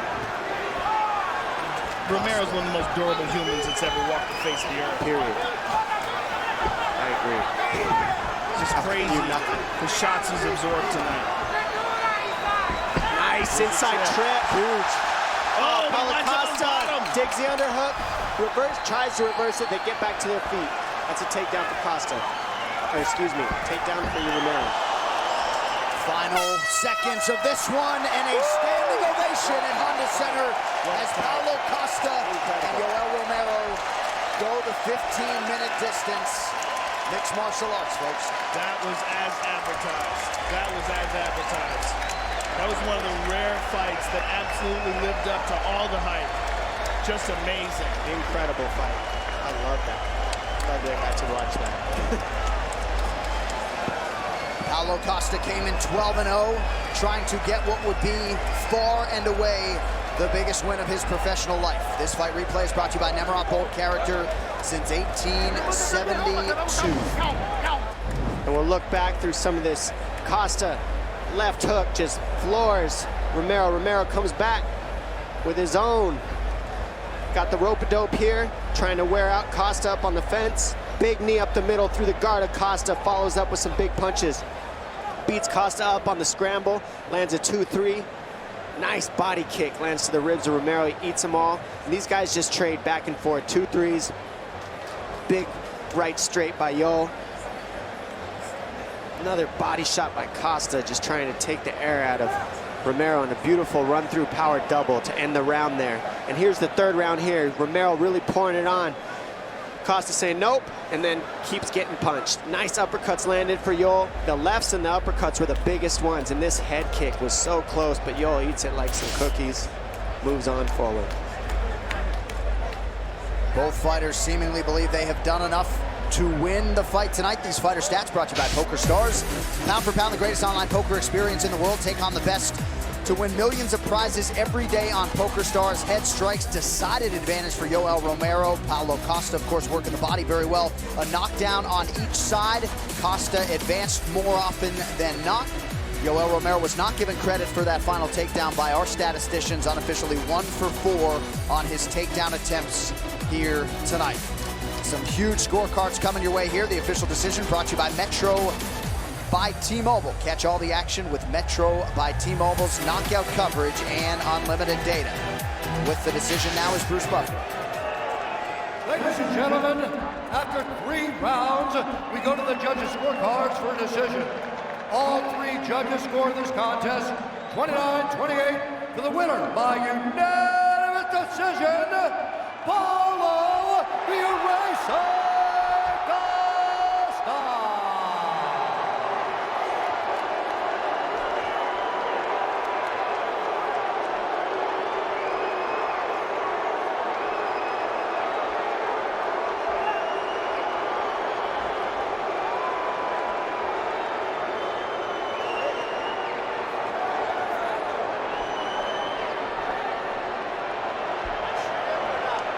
I'm here with the winner, Paulo Costa.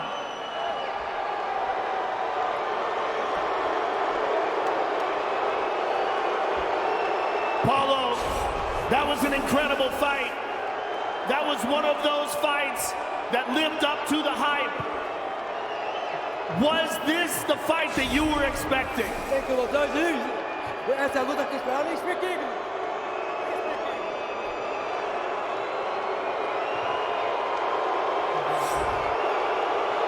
guys. Hey, 1 minute. Please, Anaheim. I bring my best for this fight. I train like a crazy man. For God, I am here today, fight against this beast. Your Romero is a real beast. You know, this guy, I respect a lot, y'all. Come here. Thank you very much. Hey, look, I just come here to make one thing, take my belt. I will be waiting for Adesanya, skinny claw Adesanya against Whittaker. And after this fight, I want my chance to prove I am their champion. Paulo Costa, ladies and gentlemen. Well, crowd didn't like the scorecards. They certainly liked the fight. It goes to Paulo Costa by unanimous decision. First career win by decision. 13 up, 0 down for the eraser, Paulo Costa. We've seen Yoel Romero lose decisions before that I thought he won, and you know, you'd never know what the judges are going to see when you go to the scorecards. You never know what the judges are going to see. I don't know what they were seeing. But it's fun to let these fights go on and watch these guys just let it all hang out. I mean, it was one of the most incredible fights I've seen in a long time. Long time, and you love being a commentator and not a judge. Man. Your scorecard not necessary tonight. How about the former UFC welterweight champion, hip-hop mogul, Tyron Woodley in the building here tonight. Also in the building, the former UFC interim welterweight champ, Colby Covington. It is super necessary that we show Jorge Gamebred Masvidal on camera, early front runner for the 2019 Fighter of the Year.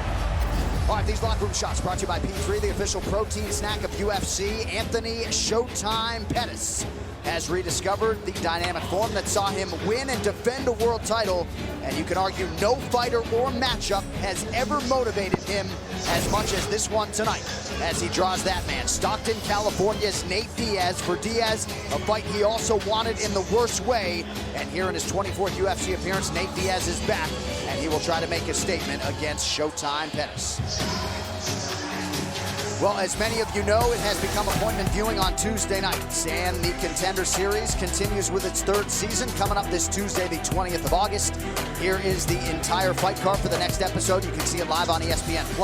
5 fights, including the featured bout at welterweight between Edmund Shabazian's brother Leon and Phil Rowe. The Contender Series can be seen live and exclusively Tuesday nights at 8 p.m. Eastern on ESPN+.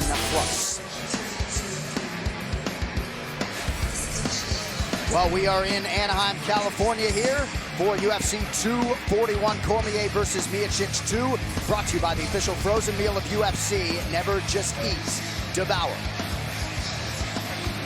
All right, now let's pass it to our guy, Forrest Griffin, over on the Purple Couch, where you're getting exclusive unlimited pre-fight predictions paired up with fast unlimited data with Metro by T-Mobile. Hey, what's up, guys? Forrest Griffin here, bringing you the most exclusive pre-fight analysis and, of course, predictions. So let's get right to the main event. Stipe versus DC. Jorge Masvidal, Tyron Woodley. Who you got, Jorge? Stipe, flying knee. Stipe is not going to land a flying knee. I think DC is going to get it done with a right hand again inside of 3 rounds. All right. Well, guys, you heard it here. Keep tweeting at Metro by T-Mobile who you think is going to be the champ at the end of the night. And that is it for the Purple Couch. Enjoy the fights. All right, things getting a little intense over there on the Purple Couch. Can't wait to see who's right. Tune in live on Metro's Twitter, Facebook, and YouTube before some of the biggest fights in the UFC. And speaking of which, these fighter rankings are brought to you by EA Sports. UFC 3 now available in EA Access on both PlayStation 4 and Xbox One. Subscribe and play now for $4.99 a month. Dominic Cruz, these are your welterweights 5 through 10. Anthony Pettis moving on up here in his 3rd UFC division. Yeah, I mean, these guys have really, like, just the way that they've moved around in this division, you can't really sleep on anybody. You got Damian Maia at the bottom, really. That guy's one of the best in the world. Rafael Dos Anjos, Darren Till. I love this matchup with Pettis here because this is really going to put him in a place where he might have to face somebody who can wrestle him, who can take him down and put him in those jiu-jitsu positions, but Nate Diaz is the guy who can challenge his boxing, and I can't wait to watch it. Well, Pettis is certainly resurgent at 170 pounds. He would appear to have a lot of big fights in front of him, chief among them. This unfinished business tonight with the inimitable Nathan Diaz. Real true fans know the history. They know when I was a champ, how much he was talking and how much animosity was behind that. I wasn't happy about stuff that was going on with him. I saw him come in, and then before you know it, he turned around for a second and he's on a Wheaties box, and I was like, hold up. No, I'm fighting the Wheaties box dude. When I was the champion, I just beat Gilbert Melendez, his teammate. I was like trying to get a fight with him, and he was big leaguing me. And then he comes walking by me all cool, Wheaties box guy. Anthony Pettis walking around like he's tight too, but all these are scared to look at my face. He put the fingers up, started talking trash. Call him right here. Don't act like you want to fight if you're not gonna do. That's where my frustration comes from. It's like, man, if you want to fight, let's sign a contract, we can fight. As a martial artist, let's settle in the octagon. Let the world watch so I can embarrass you in front of the world.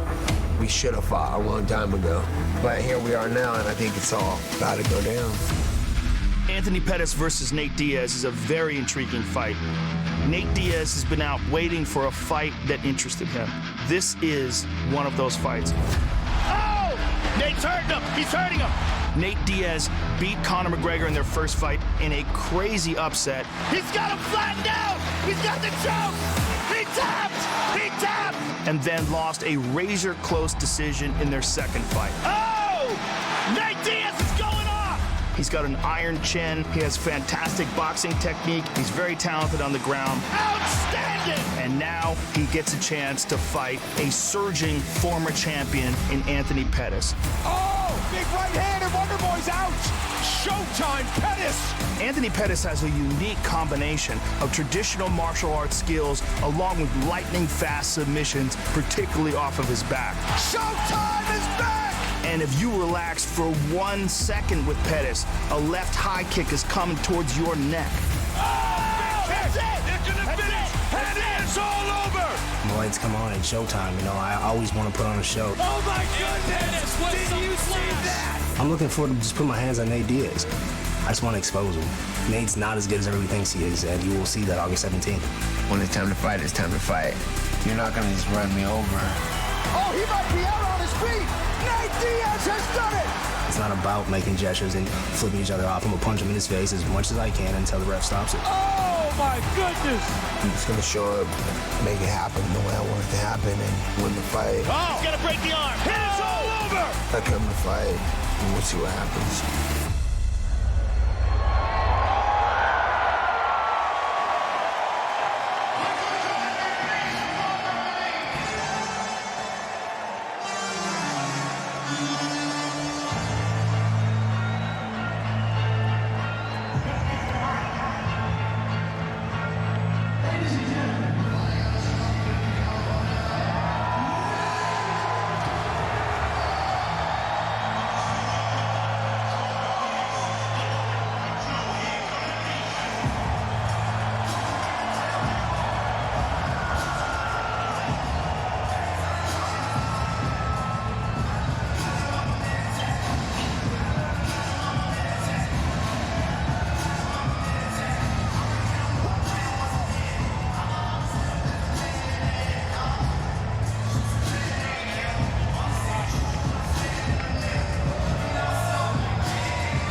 The man the majority of these fans have come to see tonight, one of the biggest superstars in the game at present, Nate Diaz and Joe Rogan. It's hard to recall a more anticipated recent MMA return than Diaz getting back on the proving ground tonight. For me personally, I'm so excited. I'm so excited to see him back.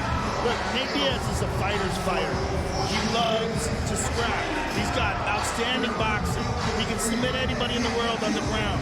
and he relishes combat. I mean, this dude has had some epic contests in his career. The only thing that's ever eluded him is a world title.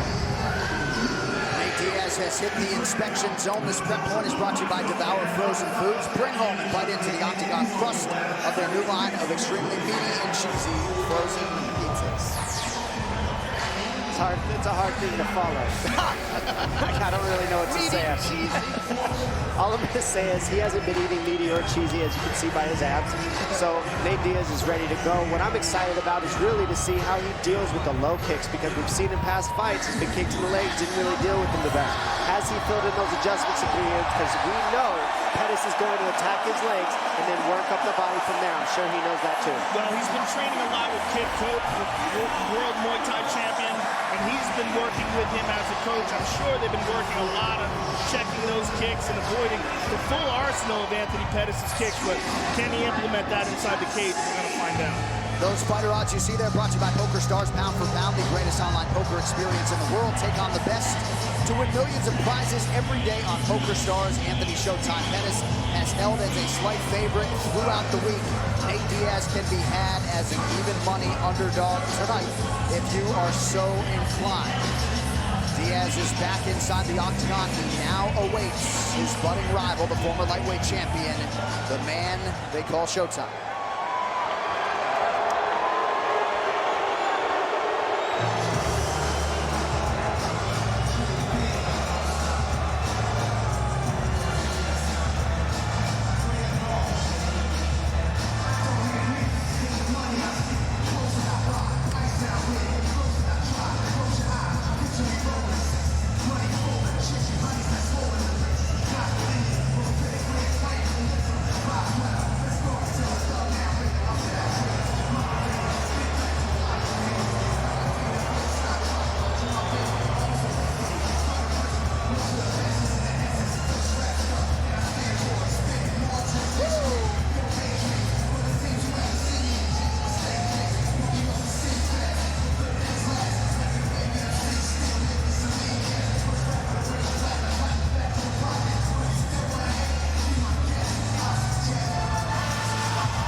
So here's the former lightweight king, Anthony Showtime Pettis. He will certainly welcome the crowd's venom here tonight.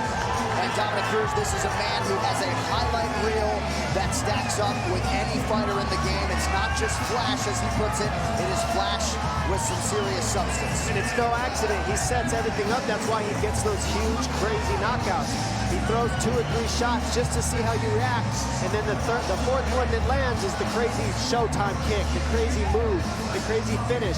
And he does that strategically. I assume that he's going to start on the legs of Diaz, work his way up the body with his kicks, and try to stay away from the hands. But this man pressures. Diaz is big. I wonder what the weight difference is tonight. Will Diaz be able to take the shots of Pettis, because Pettis has actually fought a little smaller in the past? Or is this all going to add up to where Pettis has a speed advantage? Are they going to go to the ground? I have so many questions about this matchup, and I just can't wait to watch it unfold. We're about to get some answers. Physically, he looks outstanding. I think he looks better here at 170 than he's ever looked. He doesn't look like he's fat. He looks like a physically filled-in Anthony Pettis that's a natural welterweight. And when you look at his result, the result against Wonder Boy, I mean, that speaks for itself. That's one of the best strikers in the world, and he KO'd him with a Superman punch. The technique that he used speaks to what Anthony Pettis is great at. Wild stuff that comes out of nowhere, things you don't see coming, unpredictable, dynamic, explosive, fast, and in full range of techniques. And if you take him down, no picnic on the ground either. He submits some excellent people like Gilbert Melendez, submitted him. Benson Henderson submitted him. I mean, he's just got a full range of skill. And with respect to Tyron Woodley, who fought Stephen Wonderboy Thompson for nearly an hour and couldn't put him away, of course, Showtime Pettis became the first man to do that not all that long ago.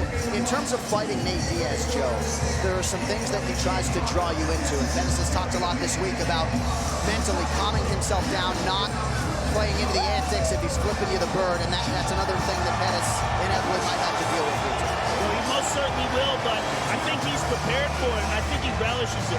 He's looking forward to this fight.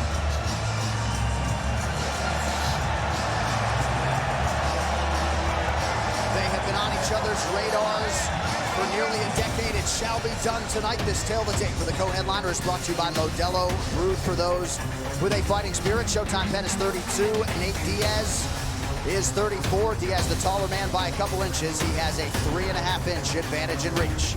All right, now for the introductions, back inside to Bruce Buffer. Ladies and gentlemen, this is the co-main event of the evening. Presented by Neverov, bold character since 1872. And Motel 6, when you're ready to tap out, check in and save, we'll leave the light on for you. And Poker Stars, and recent Gold Chip Octagon winner, Derek Williams. And now, this fight is 3 rounds in the UFC welterweight division. Introducing first, fighting out of the blue corner, a Gracie Jiu-Jitsu fighter holding a professional record, 20 wins, 11 losses.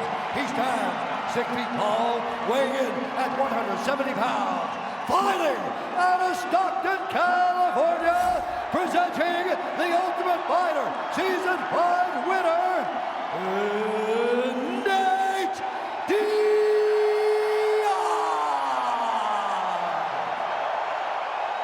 And now introducing his opponent, fighting out of the red corner, a mixed martial artist holding a professional record, 22 wins, 8 losses. He stands 5 feet 10 inches tall, weighing in at 169.5 pounds.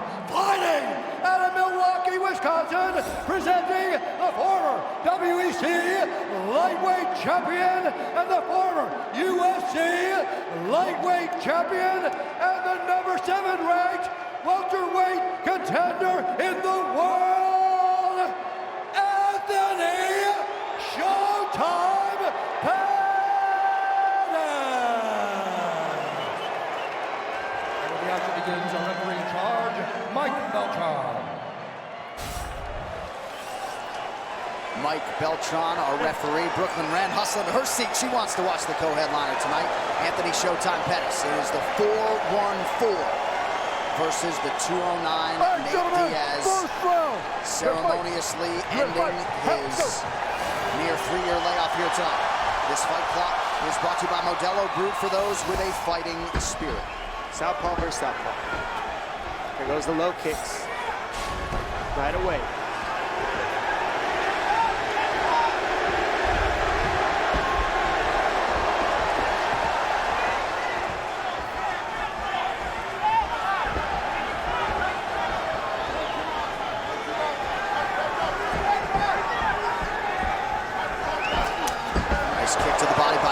Pettis returns fire. Diaz with a lot of pressure. Pettis caught him though with the right hand there. There's that leg kick. He's going to keep picking at those legs. He clipped him with that right hand.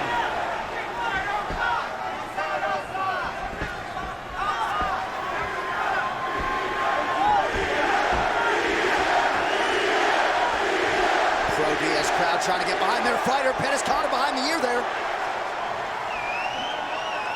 Nice knee in the clinch there by Nate Diaz. Sure, Diaz has some nice takedown attempts he gets here. I would love to see these guys on the ground, but Pettis has gotten harder and harder to take down through his career, so we'll see if Diaz can get it done. Well, where he's struggled in the past has been really powerful wrestlers. Grapplers with a lot of strength, like Rafael Dos Anjos when he lost the belt. Those kind of pressured grapplers. Oh, nice rip to the body by Showtime.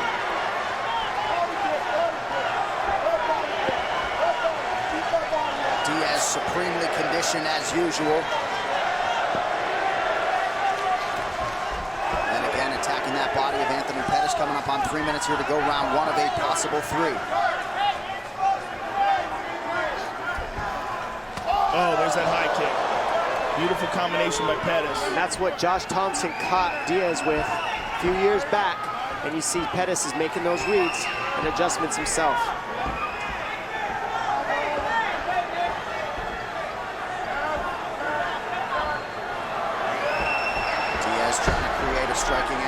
feints. He's fighting very intelligently. He's not just wading towards him. He's looking for those openings. This is where Diaz can get up the most. If he can turn it into a dirty boxing match like this, keep him up against the fence, take the kicks out of the equation, this is where Diaz can really get up. You can also try to exhaust him and slow him down. Nice knee to the body there by Diaz. Oh, nice right hand from Nate. That seemed to get Pettis' attention. Pettis looking for that right high kick. He goes to the body, fakes to the body, and the kick comes and follows after. And Pettis will switch stances easily, and you see that now. He's in orthodox. I mean, the Showtime kick he landed, that was from orthodox stance. That kick heard around the world. But many of his kicks, big power kicks, come from the left side as well. Nice knee right up the gut from Pettis. Diaz catches the takedown. In the guillotine. Pettis welcomed the opportunity to work off his back tonight. Arm in guillotine, but he only has one leg. He doesn't have full guard. It's very hard to pull off. I was looking forward to this battle here. Pettis has a nasty triangle. Diaz is seeing it, looking to pass by the legs. Diaz has a solid ground game. But so does Pettis. Well, we haven't seen Pettis really challenge too much on the ground, so we're going to see if he can get away from somebody with the equal jiu-jitsu, but not the high-level wrestling.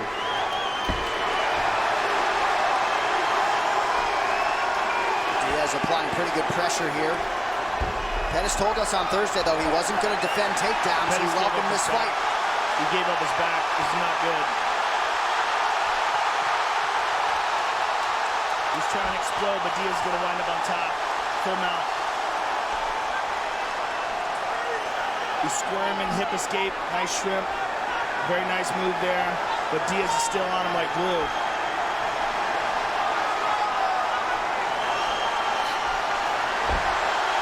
Diaz takes the back here late in the round. This is huge for Diaz. He's going to switch to a body triangle. He'll bring that left leg across to try to hold him to keep him from spinning. They're short on time here. Huge first round for Diaz to get that takedown, to secure the takedown afterwards in control. Gigantic. Awesome. 5 minutes in the can. This fight is hydrated by Body Armor Sport Water, the water made for athletes. Find Body Armor Hydration at Circle K.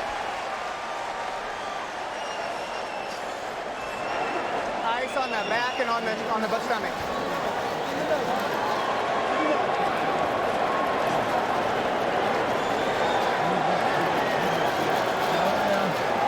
He wants to take you down. You got to take that move you use to drag him away from you. Don't move to the fence. Okay. Move to your left. Okay. It's loose when you move to the left. Okay. Listen. He's baiting and fading to try and get you to throw the kick neck and just dribble the hands. Even if you don't land it, farm it into the kick. Put your hands on his. Put your hands on his. That's what we're saying. Hand fight. Boom. Don't have to be big. And the neck kicks there, right? Try to stump her out. UFC 241 Cormier versus Miocic 2 is brought to you by the official frozen meal of UFC. Never just eat, devour. All right, round 2, Pettis Diaz, Donna Cruz. Any major takeaways from the corners there after round 1?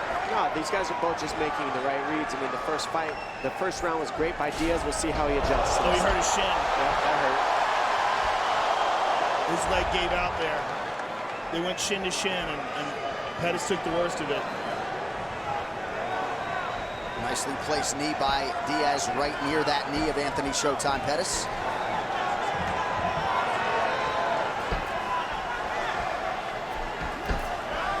Good left hand by Pettis.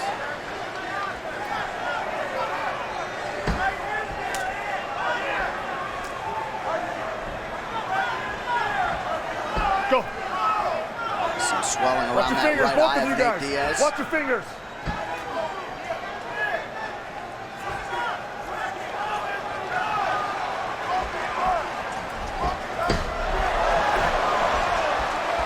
Now Pettis attacks that left leg of Diaz. Minute gone by here, round 2.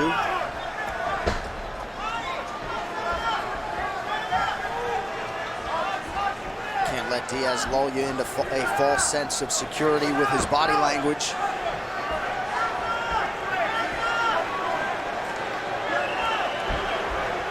Pettis with a jab now, a strike to the body. Nate is struggling. There's something going on with his eye. He's having a hard time seeing out of his eye, and he's not trying to complain, but he keeps touching it. Stop! Time! Go over there in your corner, right there. Time. Go over here. You have your eye check and looked at. And Mike Beltran, the referee, is going to have the doctor come in and check the eye of Diaz. He could be blind, and he'll tell you he sees fine. Yeah. Is that hurt? No, good. Good? Okay, cool. Watch it. Fight.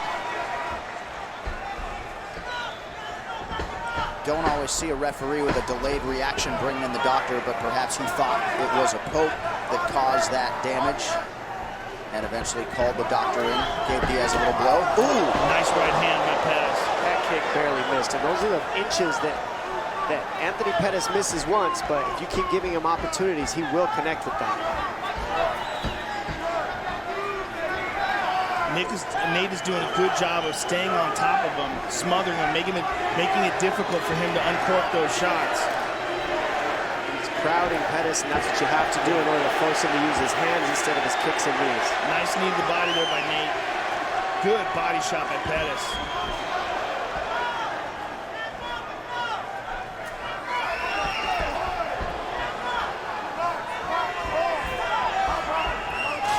Diaz stalking, points those toes to the body. Now a right hand for Nate.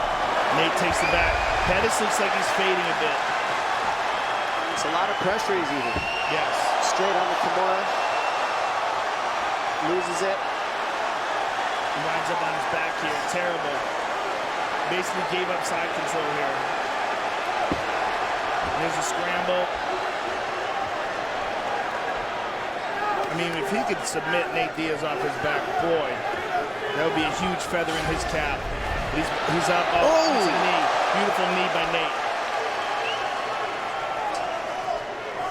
This is right where Nate gets to keep it if he wants the most success, and we're seeing over and over the pressure. Throw 1-2, then clinch, hang on him, get a takedown. This is Diaz. Oh, big elbow. Nice elbow on the fence. That one of the more significant strikes of the fight on either side. Pettis' corner doesn't want him on the fence, but Diaz keeps pressuring that.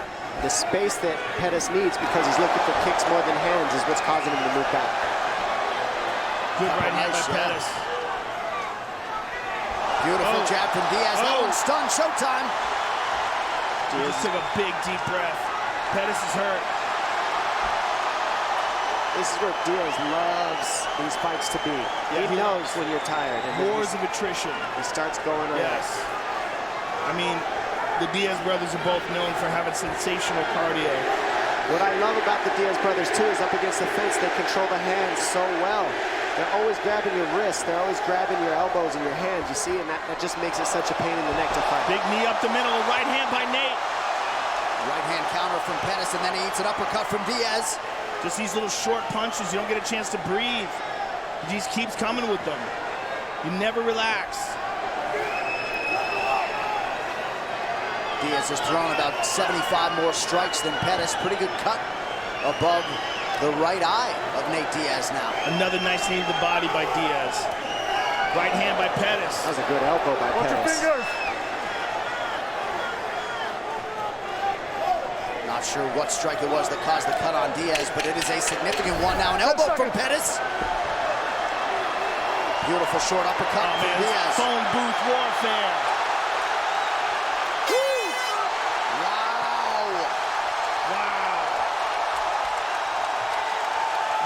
Slumps down. He's exhausted.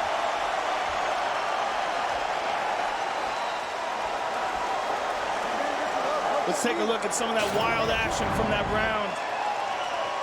Nate Diaz with a jab. He gets caught with a left from it coming in. And here's a big right hand by Pettis.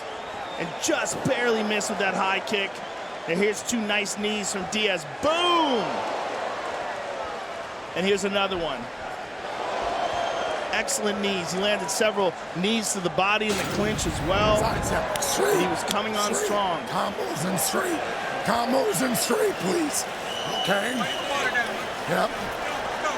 No, straight. Right. Duke Rufus has lost his voice from screaming. Round 3 is brought to you by P3, the official protein snack of the UFC. 5 minutes to decide this one. On the third final round.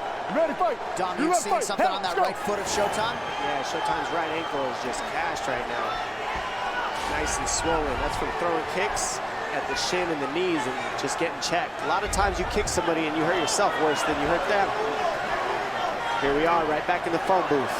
Diaz loves this style fight right here. This is his world. This is absolutely his world. This is what he lives for. And Pettis willing to engage him in this round. You're absolutely right about Pettis' ankle. You just saw it give out a little bit there. Yeah, it's bad.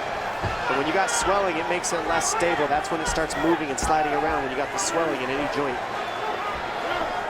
See if Pettis throws that right foot at any point in time here. Because Diaz gives you so much pressure. And you know, it's stuff like that ankle that people don't know about in the fight, that Pettis is feeling that changes. He's not kicking the same anymore. Yes.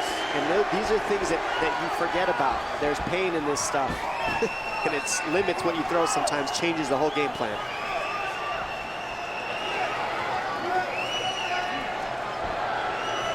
Interesting that Pettis initiates the clinch. He's struggling here. Yeah. And this is just Nate Diaz, who loves these kind of fights. When he sees you fading, it gives him energy, like right here. With the volume. Beautiful left hand by Diaz. Another right hand. A left hand. Oh, big spinning elbow. Oh, he got him. Those another knee for Diaz. Oh, Nate Diaz. Huge knees. Oh, Pettis is down. That's it. Pettis is... He's not really fighting back right now. He's trying to stay alive. Diaz is on him. George's going to blow off this place if he gets the finish. Thought it might come right then and there. That was a smart move by Pettis to go to his back, but right now, this is not looking good. Nate sunk one hook in. He's getting his back. He's beating him up. He's trying to get that second hook in. He's got it. Looking for the choke. Switch to armbar if he loses the back. He's going to flatten him out. He's going to try to roll him over and flatten him out. Pettis reverse. Pettis showing you some heart here late, coming up on the 2.5-minute mark, round 3. Pulling guard saved Pettis in that one. Yeah, Nate got a little overzealous there. And now Pettis has an opportunity to score. 2:20 to go. And recover from those big shots that he ate earlier. He's got to be careful with that overhook on the right side. With that overhook on the right side, Nate's going to throw a leg up. If he can secure that arm, he will throw a leg up and try to secure a triangle. You have to be very careful with a guy like Nate. He's got that wrist now. He's got the wrist. Be careful with that there. The legs going across. But they're so slippery right now. Now, usually you see people pull the wrist down at the ankle. Diaz switches the top leg on his back over the top of the shoulders. Totally different way to triangle. It's just a little, he does it opposite almost so you can't see it. Very sneaky.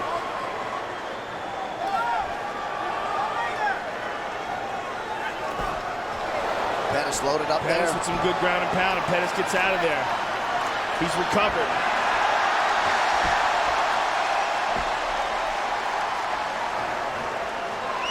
Nate hitting him from the bottom here. These are significant elbows. Sure. He's hurt. Oh, went for the arm, lost it. Pettis read it right away, stepped over, goes to take the back. But he's going to pop off. Diaz goes out the back door. Oh, my goodness. Pettis trying to isolate an arm, unable to do so as we come up on the final minute of this co-main event.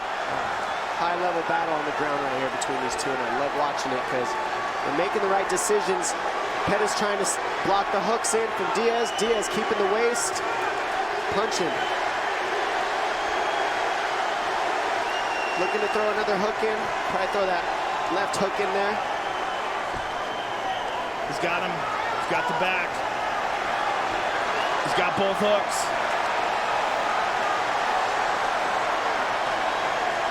Traps the arm with his leg. Oh, this is huge. Not much time to work.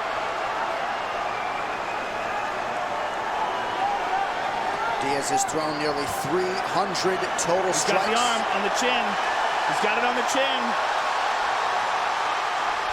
Oh, Pettis reverses it again. This is crazy. Oh my goodness. What a fight for these guys. From bell to bell, these guys scrapped it out.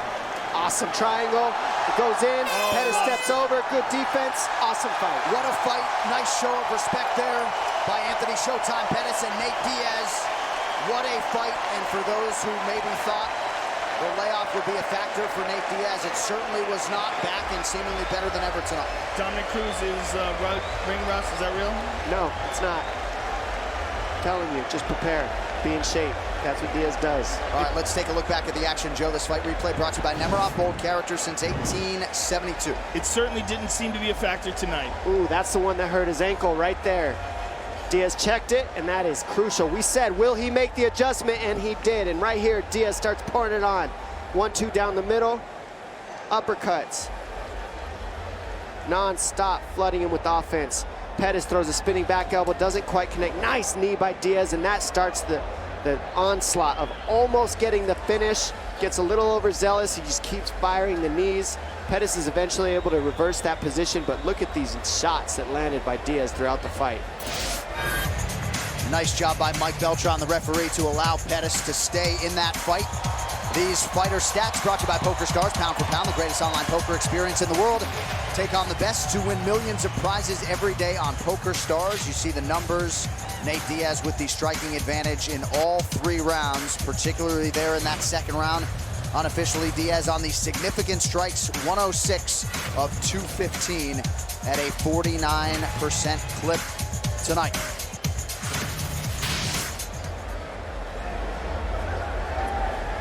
And there is Nate Diaz, believes he has done enough to have his hand raised for the first time since that first Conor McGregor meeting back in March of 2016. Pettis moving okay despite some obvious swelling on that right wheel.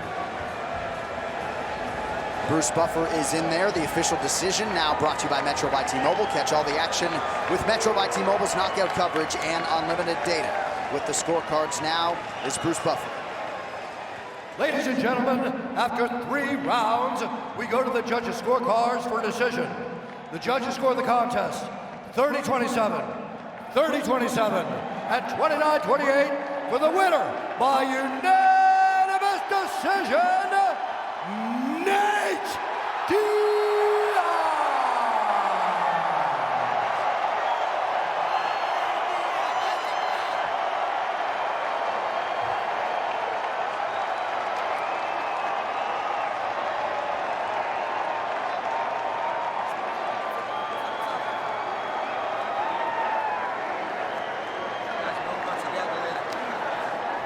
Ladies and gentlemen, I'm here with your winner, Nate Diaz. First of all, welcome back, sir. What was it like being away, and what is it like to be back and get a nice victory like that over Anthony Pettis? It's Nick Diaz Army, motherfuckers. I felt good to be back. So, do you think you will be back permanently now? You took a nice long layoff of 3 years off. After this great fight and having this great victory, do you think we'll be seeing you fighting regularly now? the reason I was off is because everybody sucked. And there was nobody to fight.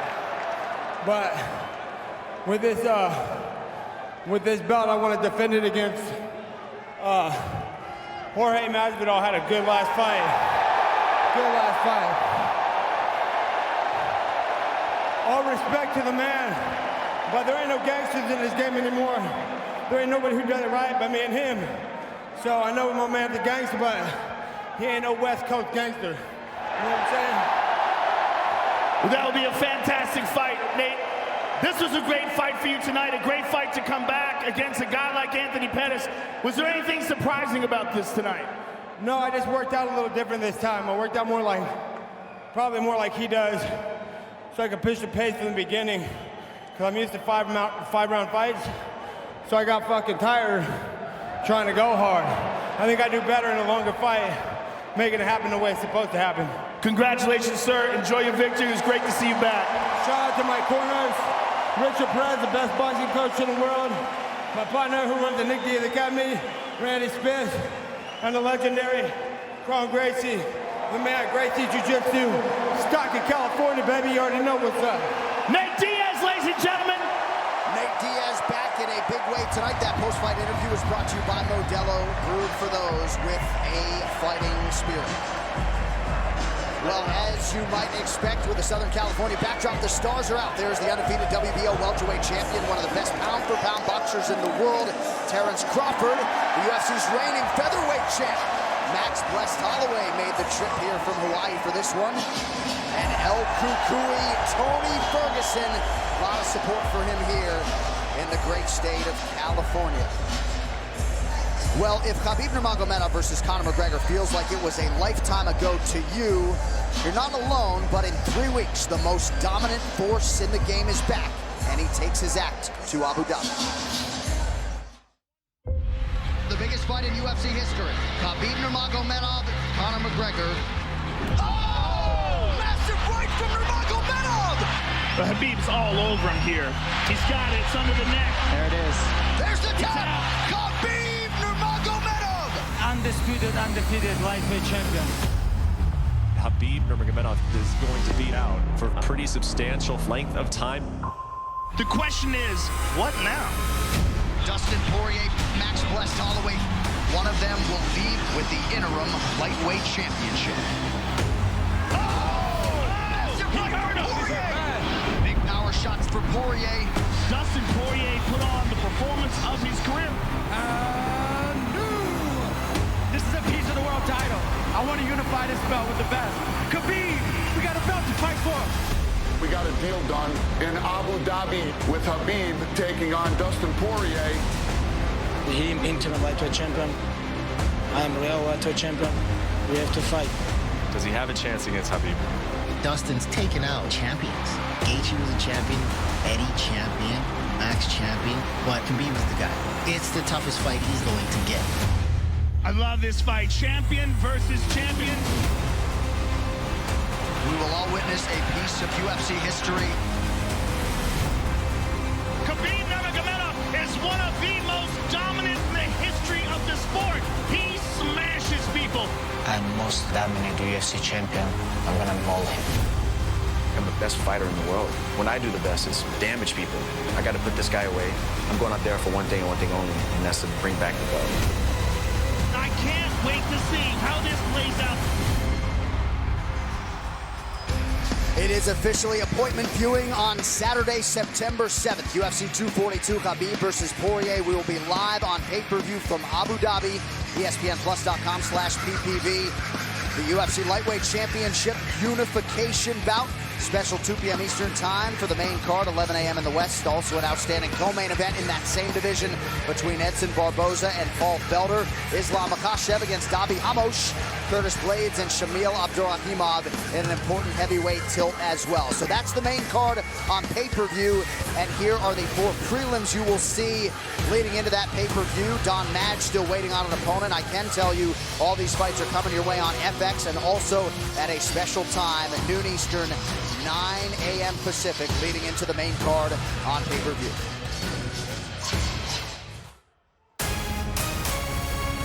It's time. Buckle up. We're going for a ride. Boom. Let's go. Woo! A fight 3. Okay. Who needs a drink? Allow me to reintroduce myself. My name is... What a week it has been here in Orange County. We are in Anaheim, California for UFC 241. This has been an arena that has been very kind to the MMA leader, and we are back here tonight. And now live from Honda Center here in Anaheim, it is time for the main event for UFC 241. Cormier versus Miocic 2, brought to you by Devour Frozen Foods. Bring home and bite into the octagon crust of their new line of extremely meaty and cheesy frozen pizzas. All right, some fighter rankings now in the heavyweight division. They are brought to you by EA Sports UFC 3, now available in EA Access on both PlayStation 4 and Xbox One. Subscribe and play now for $4.99 a month. Daniel Cormier and Stipe Miocic, number 1, and champion Francis Ngannou waiting in the wings, but tonight Act 2 between Stipe and DC.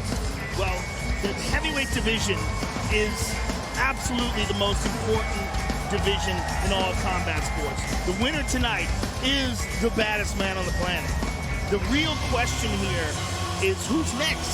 Like, you have Francis Ngannou, who's the most terrifying power puncher in the division. Junior Dos Santos, who just lost to him. What we have tonight is the most important fight in MMA today. Can Stipe regain his title? Can DC beat him again? If DC beats him again, is he the greatest heavyweight of all time? Is he the greatest combat sports athlete of all time? It's a real good argument that he is. It's amazing how the result of this fight could change the overall heavyweight narrative. As many of you know, though, it's been a long 13 months for Stipe. Tonight, though, the fighting pride of Cleveland, Ohio, with a chance to regain the UFC heavyweight title as he re-engages with the man who beat him for the belt.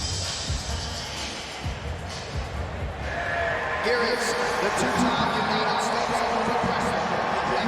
heavyweight champion, the future Hall of Famer, Daniel Cormier. I always said that when I started doing this, I wanted to be remembered. For me, to become a two-division champion, it means legacy. Legacy stays forever.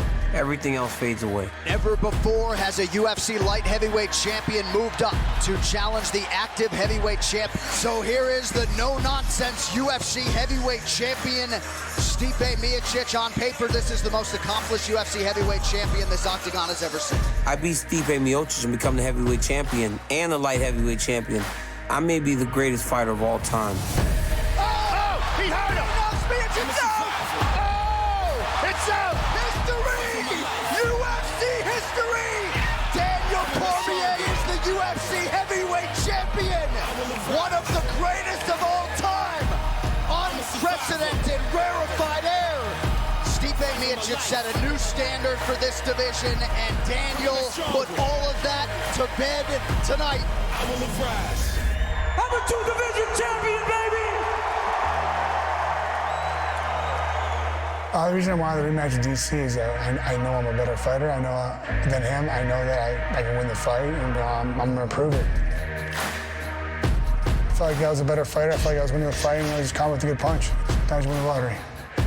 Like I always say, there's a few bumps in the road. Sometimes you get knocked down, but you got to get back up. You know, take what's yours. Oh, that's it! It's all over! Oh, that is it! This guy's a beast. The first man to defend the heavyweight title 3 times. Big shots! It is all over! Stipe Miocic! Since day one, all this sweat, tears, and blood to reach one goal. Being the UFC heavyweight champion is everything to me. Me versus Stipe is a fight between 2 of the best heavyweights in the UFC of all time. But at the end of the day, I just think matchup-wise, it's not a good fight for him. Daniel Cormier wants to take you down, smash you, and break your will. There's the tap. Daniel Cormier defends his UFC heavyweight title. August 17th, I beat Stipe Miocic again. And this time, I not only beat him in the fight, but I ruined him. History in the making, Daniel Cormier! What's going to be different about this rematch is that I'm going to win the fight. I'm going to go out there and I'm going to smash. And I'm going to hold my belt.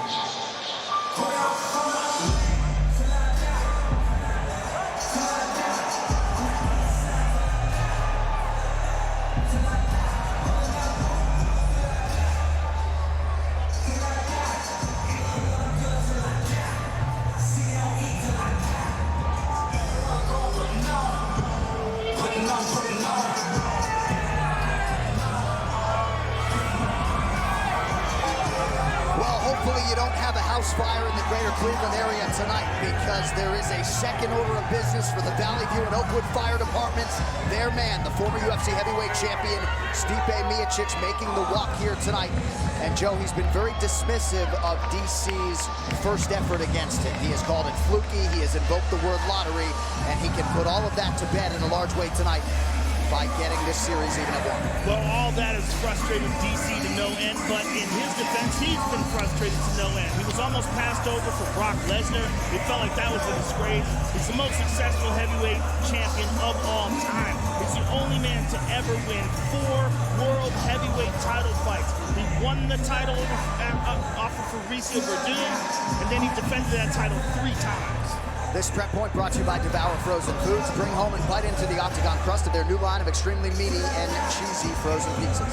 He got caught. He got caught with the perfect punch. It was a beautiful setup from Daniel Cormier inside the clinch, and he thinks that that shouldn't have happened, and if it didn't happen, he would still be the heavyweight champion of the world.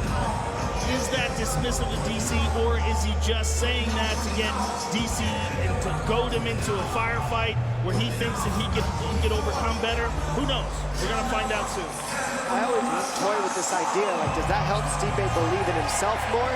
Or does it hurt Stipe that he gives no credit to what helped him lose, so then he doesn't make the adjustments because he doesn't take responsibility for the loss? This is something that I toy with as a fighter every day. Do you take the responsibility, or do you boost your ego and lie to yourself? That is something that we hear going on right now, in my opinion, and this fight will be the deciding factor. I think you just nailed it, and I think the only one who really knows what's going on is Stipe. How much he believes it, how much he's just saying it, how much is trash talk, how much is him trying to frame it in his own mind. Well, his team has made a lot of adjustments. Longest layoff of Stipe's professional career ends here and now as he now awaits the heavyweight champ of the world.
UFC champion to successfully defend titles in 2 divisions. Here is the UFC heavyweight champion Daniel Cormier. And Joe, any wrestling shortcomings he had, NCAA runner-up, finished 4th at the Olympic Games in 2004, have given way to wild mixed martial arts success. And regardless of what happens tonight, most people believe this man will go down as one of the best to ever do it. One of the best to ever do it. If it wasn't for John Jones, he'd be thought of perhaps right now as the all-time great. It's that one man that has been able to defeat him, and that one man is obviously a spectacular talent in his own right. Daniel Cormier is without a doubt one of the best wrestlers who's ever competed in martial arts, and for sure one of the best wrestlers who's ever competed in the heavyweight division. And I like him better as a heavyweight. He's notoriously struggled to make 205 pounds. It's weakened him, and at heavyweight he is a damn tank of a man. Amazing wrestling, and according to himself, he has far more knockout power as a heavyweight. He just feels stronger, he hits harder, and I'm so jazzed about this rematch. When you look at heavyweights in the past, you look at the way that they use Greco-Roman wrestling, much more than they're attacking the legs, shooting at the legs, shooting at the ankles, because they're such big humans, it's hard to get low and change the levels like that. I believe that's why Daniel Cormier has transitioned to heavyweight so well. He's got a Greco-Roman Olympic background that is the best in the world at just using your upper trunk and your upper body to set things up. But what makes him so effective is he also has that freestyle wrestling base. So after he's good at getting to that clinch, he can now link the upper body to the lower body and start attacking attacking your legs, making you balance, flip you on your head. All of these different tactics are exactly what makes him so hard to deal with, because once you get out of that pocket with him, now you got to deal with his hand speed, his pressure, and he also kicks. You wouldn't expect somebody like this to kick and be as quick as he is, but Daniel Cormier is extremely fast, more nimble than he looks, and he's very, very tactical. So he knows what's going on. This is the perfect fight to make. Cormier has said he expects Miocic's chin to be refreshed after 13 months away. He is also expecting that we will get a longer fight than 4 minutes and 33 seconds here tonight. But what a way to bolster his overall and heavyweight MMA legacy than to take out a guy in Stipe twice who really set a new standard for title defenses in this heavyweight division, Daniel Cormier, in another massive spot here tonight in Anaheim, California. With that, our main event Tail the Tape is brought to you by Modelo, brewed for those with a fighting spirit. Daniel Cormier is now 40 years old. Stipe Miocic will be 37 on Monday. Miocic, the taller man by 5 inches. He has a 7.5-inch reach advantage. All right, now for the main event introductions, here is Bruce Buffer. Ladies and gentlemen, this is the main event of the evening. Presented by Devour, sanctioned by the California State Athletic Commission, Commissioner John Carvel, Executive Officer Adam D. Foster. Our 3 judges scoring this contest at Octagon side are Michael Bell, Derek Cleary, and Guillermo Bravo. And when the action begins, our referee in charge of the Octagon, Herb Dean. This championship bout is sponsored by Devour. Bring home and bite into the Octagon crust of their new line of extremely meaty and cheesy frozen pizzas. P3, the official protein snack of the UFC. And Metro by T-Mobile. Catch all the action with Metro's knockout coverage and unlimited data. And now, for those in attendance and UFC fans watching around the world, this is the moment you've all been waiting for. Live from the sold-out Honda Center in Anaheim, California.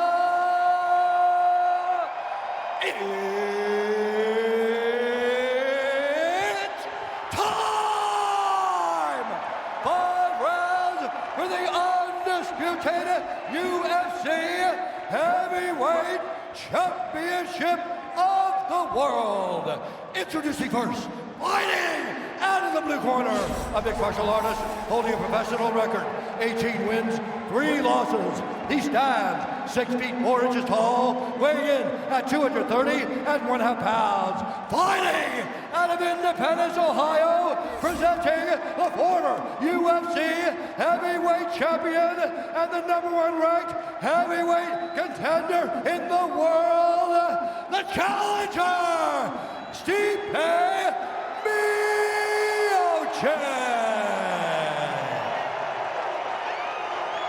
And now introducing the champion, fighting out of the red corner, a mixed martial artist holding a professional record, 22 wins, 1 loss, 1 no contest. He stands 5 feet 11 inches tall, weighing in at 236.5 pounds. Fighting out of San Jose, California, he is the former Strikeforce heavyweight Grand Prix champion and the former UFC light heavyweight champion, presenting the reigning, defending, undisputed UFC heavyweight champion of the world, Daniel D.C. Cormier.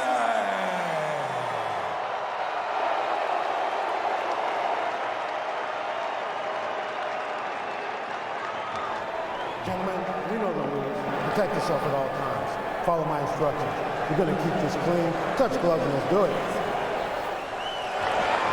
With that, the rematch is upon us.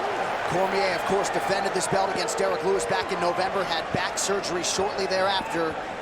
Was thankful that his body at 40 responded to a very dynamic, arduous training camp. And he will try to make it 2 defenses of this heavyweight title here tonight. This fight clock brought to you by Modelo Brew for those with a fighting spirit. Stipe Miocic is in white, Daniel Cormier in the black and gold, befitting a champion. I expect Stipe to try to keep this fight on the outside now. Use his length, use his reach, and use his kicks. And avoid that clinch. There's a beautiful leg kick by the champ. DC did that very well in the first matchup, and he's leading with it right in this matchup too. And what Stipe didn't do is beat the lead leg up, so DC was able to jab a lot in the first matchup. Bob Cook, for DC's entire career, has been a stabilizing force. As DC goes inside, now outside. Beautiful leg kicks by the champ. Ooh. Fake the low. Came up with that left hook. See how quick that was too. I mean, it's deceivably quick.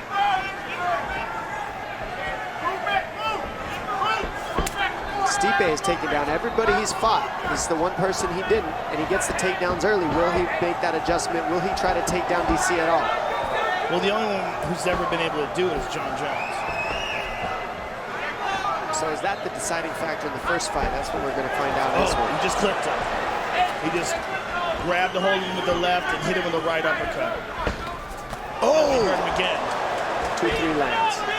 Cormier off to a very good start here, 90 seconds in. Stipe exercising some offensive patience. DC can come in very comfortably because he's not getting his legs attacked, so he can stay at that boxing range and just be quicker than Stipe. He caught him twice clean there. And there's the single. Stipe's defending it. There it is. There's his move. That's what he does to everybody.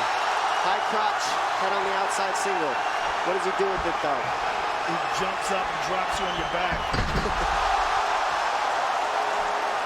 And there it is. Elite wrestling, the most important skill in all of mixed martial arts, period. Say it again for the kids, Joe. There's no need to.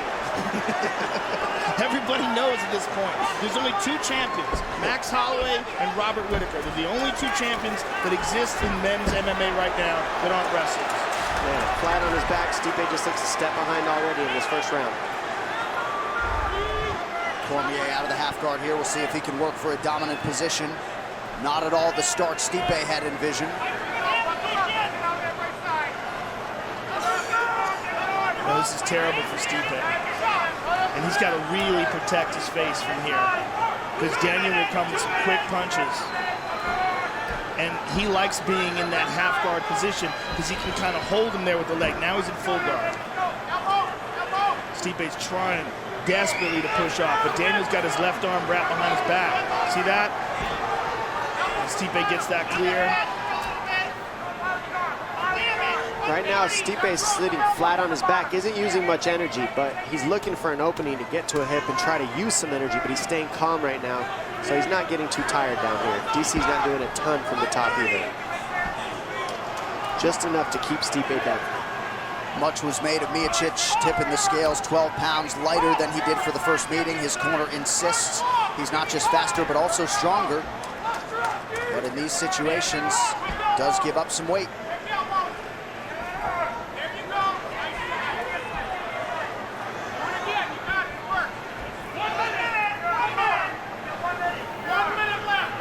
One minute to go in the round. Cormier continuing to work offensively inside the closed guard of Miocic.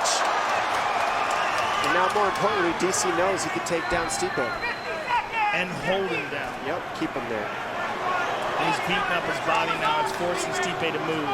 Well, Stipe's using his arms, but he doesn't put the feet on the hips until the very last second. Now that they're there, he can create some space. Still getting pushed down under his back.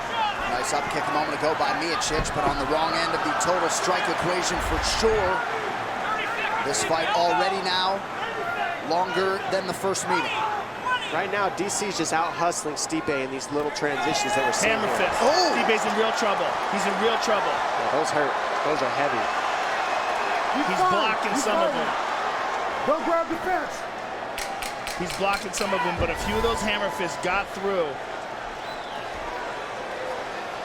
Final seconds of the opening round. Big elbows from Cormier.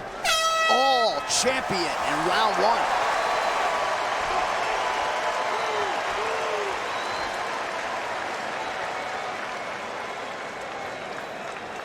All right, I need you to do me a favor. Get the mouthpiece out. All right, breathe. In and out. Big one in. Another big one in, hold it. All right, let's blow out real hard.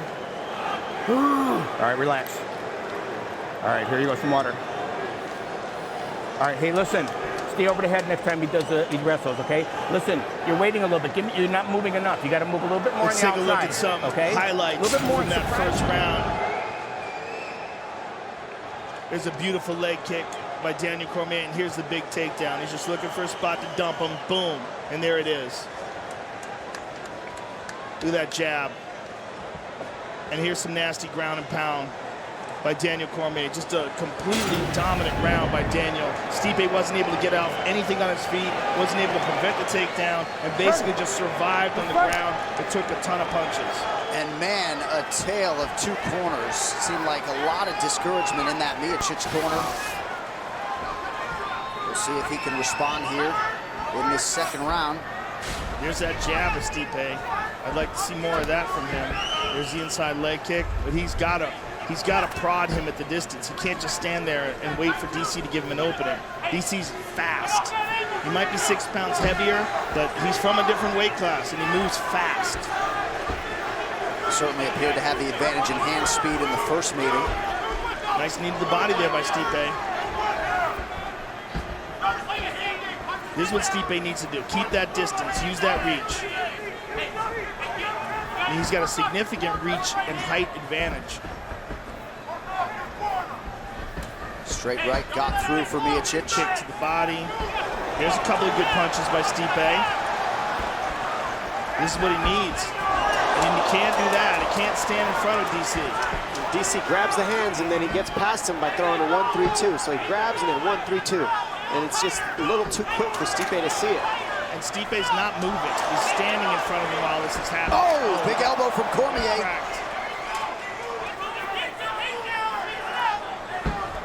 And the reason that's possible for DC is because Stipe doesn't throw combinations. There are two punches. That's what you do when people grab your hands. Throw a 4-piece combination, body, head. Don't just let him grab. You got to throw. DC's just dropping his hands and walking towards him with disdain. Look at him. Look at that. I mean, no respect. Oh! Landed right hand. But Stipe is still in this fight. If DC doesn't respect his power, he can get clipped. Oh, man. Dean insists that was an eye poke. That uppercut was hard that DC just ate. That's what I'm saying. He's got to be wary of the power. Oh, big right from Stipe. He can't just wade forward and think that Stipe can't hurt him. Stipe's knocked out basically everybody except Ngannou. Oh, DC cracked him. Stipe's chin is held up pretty well, all things considered here. But look how DC's fighting him. He's just wading towards him. Kind of crazy, really. Well, he's touching the hands and then he splits the guard by going inside the hands when Stipe's reaching for him. I mean, it's basics. You can't reach for hands. You got to throw combinations instead of reach if you're Stipe, if you want to counter what DC's doing. Because you got to remember, if DC's grabbing his hands, then that means his face is open too for combinations. Another right hand gets through. Oh, jab by Stipe. Oh, big right hand by Cormier, but a left hand by Stipe. Oh! It's just a little quicker than Stipe, but Stipe's got that shot that he can land. If he does, it's heavy. But DC just too quick with the hands. Oh, my goodness. Oh, and he got caught there. Heavyweights. This is wild. While Cormier was right that Miocic's chin would be a little bit refreshed after the layoff, he has certainly tested it early. How much easier it is for DC to fight when his legs aren't getting tapped, attacked, no knee pokes, no calf kick, no nothing. Yes. It's just straight boxing in the pocket. This is DC style fight. Dirty boxing, Greco-Roman wrestling in the pocket. That's not the way you want to fight DC if you want to win. You've got to kick him. You got to pressure him back. Good right hand by Stipe. Yeah, still anybody's round here, coming up on a minute to go. Oh! Oh my goodness. The combinations and the hand speed by DC. I think the reason we're seeing is DC's just confident in seeing everything. And the way he's mixing his Greco into his punches, he digs for an underhook, comes over the top. This is what he did in the first fight. None of it's looking like a fluke technically here. There's the underhook. Nice right hand on the ear by Miocic. DC just missing on the uppercut, but he hasn't missed much tonight. Incredibly, DC landing. Oh! Nearly 80% of his significant strikes here early. Amazing that Stipe's not throwing any leg kicks. I know he doesn't want to get taken down, but he's not chopping at those legs at all. Not just that, but he's headhunting a guy who's using his head as bait to pull you into his punches. Yeah. You got to go to the body of DC right now because he's setting everything up by you chasing his head. There's the kick. That's the stuff that will offset DC. Legs and body kicks and shots. DC could do this style fight all day. Look at that. Beautiful head kick from Cormier, putting it all together. Oh my goodness. That one hurt DC a little. 10 minutes down.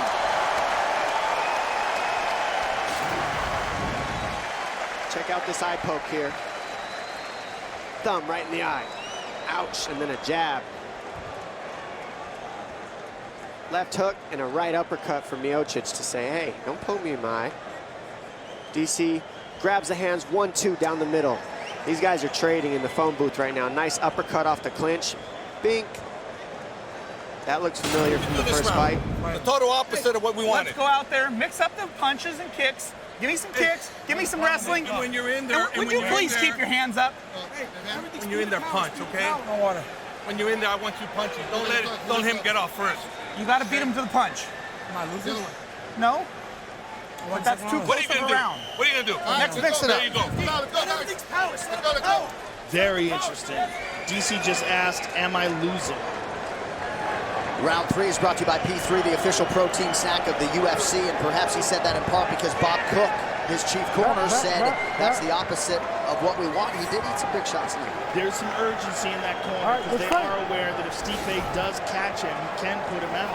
And he's been hitting him with some shots, much more than in that first round. They want him to keep his hands up. He was walking towards with his hands down. That last round was a hard round to judge, Joe. Yes. I don't know who you'd give that one to. Look at that. 1-2 by Stipe. And Stipe seems to have been reignited. He's got confidence. Yeah. Jab. Now Stipe starting to mix it up a little bit as he goes inside to that lead leg. There it is. That's what he needs. Stipe with the takedown attack. DC with a head kick. Just mixing that in there adds another dynamic for Stipe, though. Saw DC spit a couple times this round. Not sure if he's dealing with some blood in the mouth or what. You poke him again? That was a punch. That left hook hurts. There it is. A jab to a left hook is what's been landing for DC. He reaches, jab, and then goes around with the hook. Gives the underhook, look from the look for, there it is. That's what he landed in the first fight. He gives the underhook and then tags you with the right hand when you run away from his overhook. There's a nice leg kick from DC. He hasn't thrown many of them since the first round.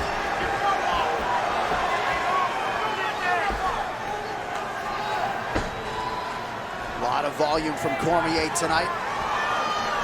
Against a guy in Stipe who still holds the record for the most total strikes landed in a fight. Stipe just cracked him with the left hand. He's taking a break here. 3 minutes! 3 minutes!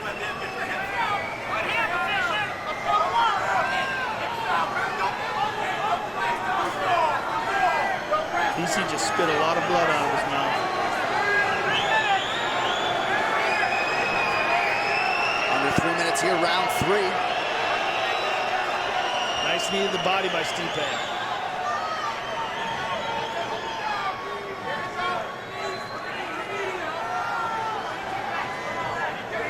These guys are happy to get a little rest here. Herb Dean giving it to him. Stipe looked for a big spinning elbow. Good combinations by Stipe. Remember, Stipe knocked out Verdum moving backwards. Yes.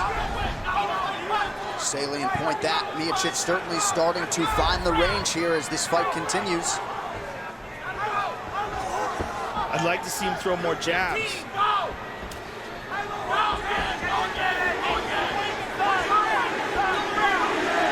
Cormier lands a couple jabs there.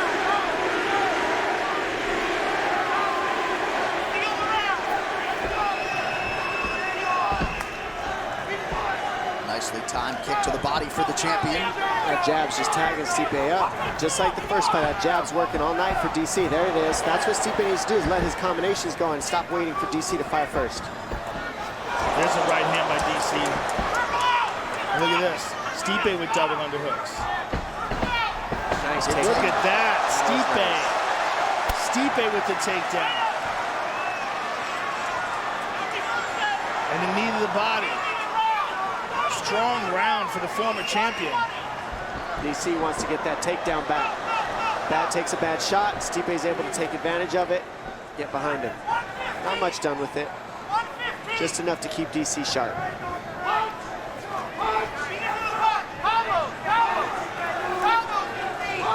Cormier continues to be the aggressor and close the distance here. Stipe with a nice counter. Stipe's very tired.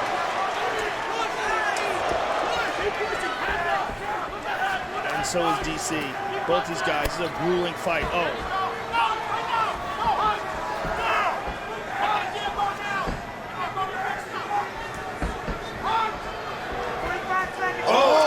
Huge right hand by Stipe might be hurt. Those are adding up big time. And the low kick is what's setting those up. Get thinking about that leg, and then the punches start landing. How about the efficiency on the feet from Cormier as we show you the round by round. Landed 72% of his total strikes.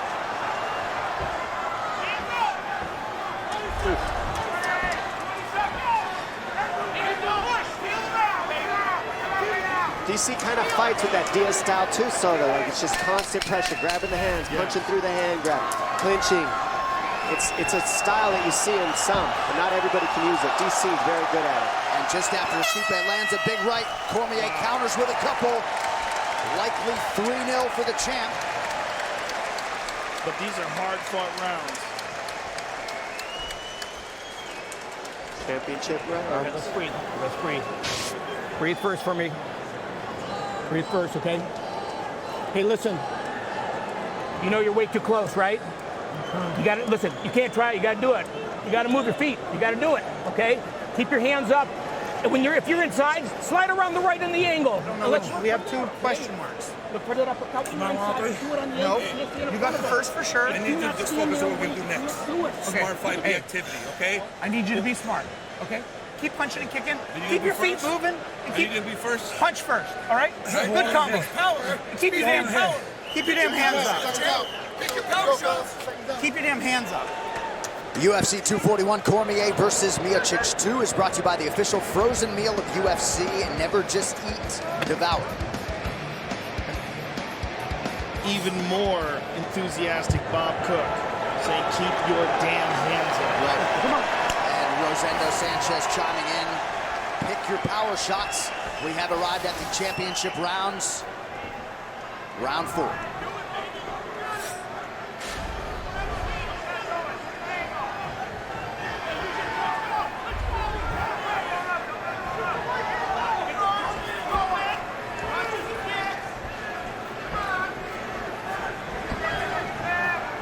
There's a jab of Stipe, inside leg kick, pressure from the former champion. As he's controlling the center of the octagon now, he's pressing forward.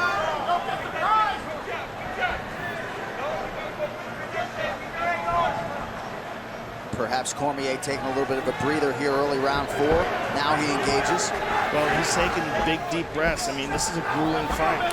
This is not easy by any stretch of the imagination. Oh, tagged him with that left.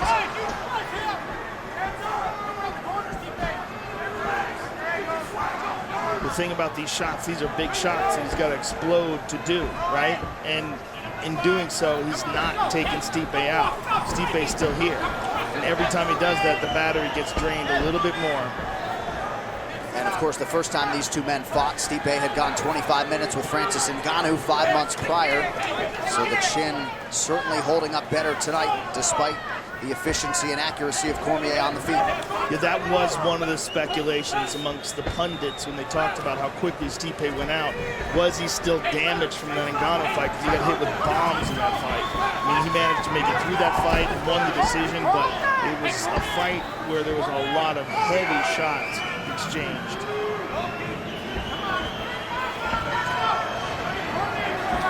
Nice left to the body. Very nice left to the body by Stipe. Stipe coming on strong. Oh, he attacks him again. Now he's thinking. 4th round, start attacking the body. You notice DC can't move and dodge those, and he can't counter. You just got to eat them. Those are good shots, and they look smooth. I think that would be a good move for his corners to start letting him know when he gets in there in this next round. Keep ripping the body out. Stipe's throwing one shot. Excuse me, DC's throwing one shot. Oh, another hard left hand to the body. That one hurt DC. Yep. Yes. Now he's made the adjustment. Intelligent from Stipe there. Now Stipe's fighting like Stipe, who's the champion. Almost had to wake up and turn up in the last 2 championship rounds. Oh, another hard left hand to the body. Those are beautiful left hooks to the body Stipe's throwing. Oh, another one. Oh! So some tactical changes here for Miocic. He has had a good 3 minutes here to start round 4. Right hand by DC.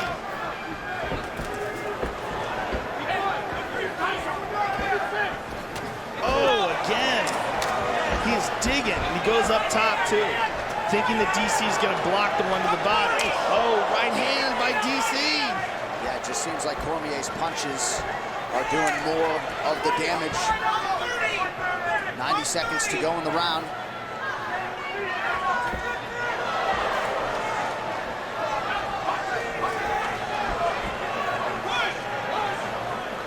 Man, Cormier moves well for a man his size. Oh, again. Oh, big shot. A good right hand.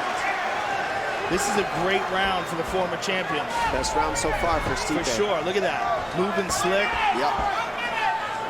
DC knows he's floating.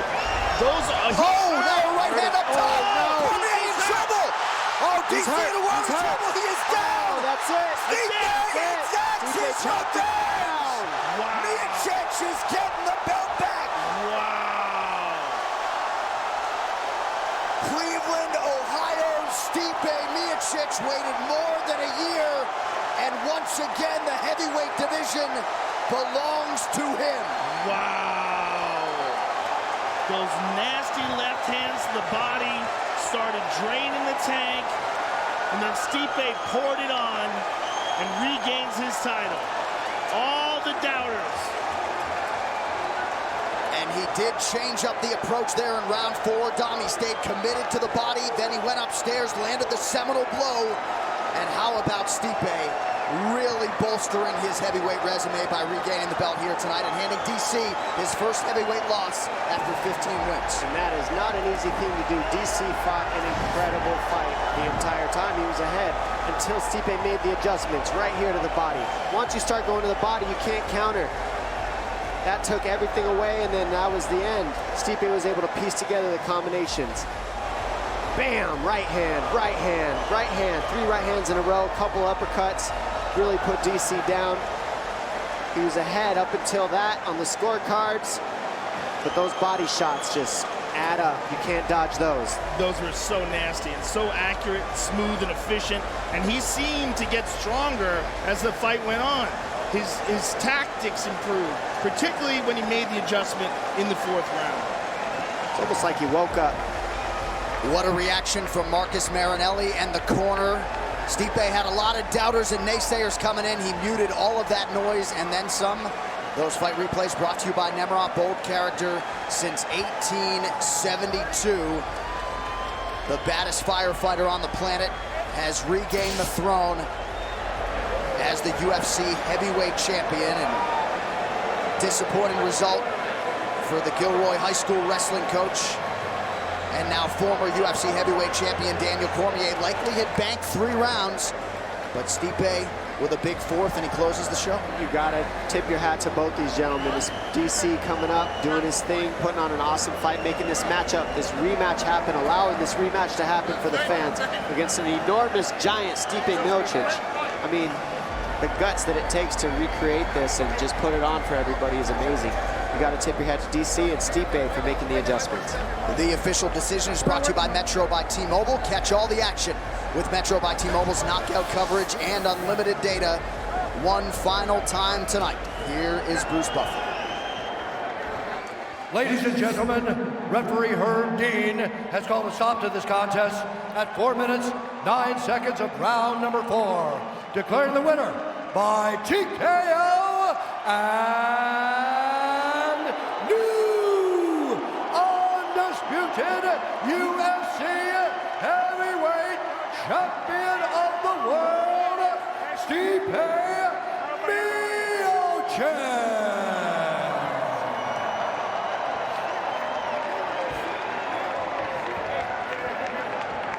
The winner and new heavyweight champion of the world, Stipe Miocic. How good does that sound? Fuck, it sounded real good earlier, man. Fucking DC's a tough motherfucker. I'm gonna give it to him now, man. I just saw some weakness in that 3rd round, in that 4th round when I caught him in the right hand. Thank God, because that motherfucker's tough. He kept coming, and you know what? It's a fight, though. Anything can happen. In the 4th round, you made an adjustment and start digging that left hook to the body. I don't know for you, but I felt like it was hurting him. And then he just happens to drop in, start coming up top more, and then my coach go, use that right hand. Let's take a look at it, Stipe, because those were beautiful shots to the body. You started opening up, you found a home for that left hand, you used it over and over and over again, and you started to see him wins. Tell me what was going on right there. I knew I was hurting him. I knew he's dropping his hand, dropping more. I just gotta keep working, he's gonna leave something open right here, so I come with that right hand. So then once you hurt him, you hit him with that shot to the body, you saw him stagger, you hit him with this right hand. Tell me what's going through your mind right here. Fucking get out. I'm done. I'm tired. I want to go home. Well, listen, Stipe, I want you to enjoy this. I know it took a long time for you to get this rematch. A lot of people counted you out. It's got to make this all this more sweeter. I'm down for that shit, but Anaheim, y'all fucking rock. This place is legit. I love this place. Good weather, good food, good people. I love it. The heavyweight champion of the world, ladies and gentlemen, Stipe Miocic.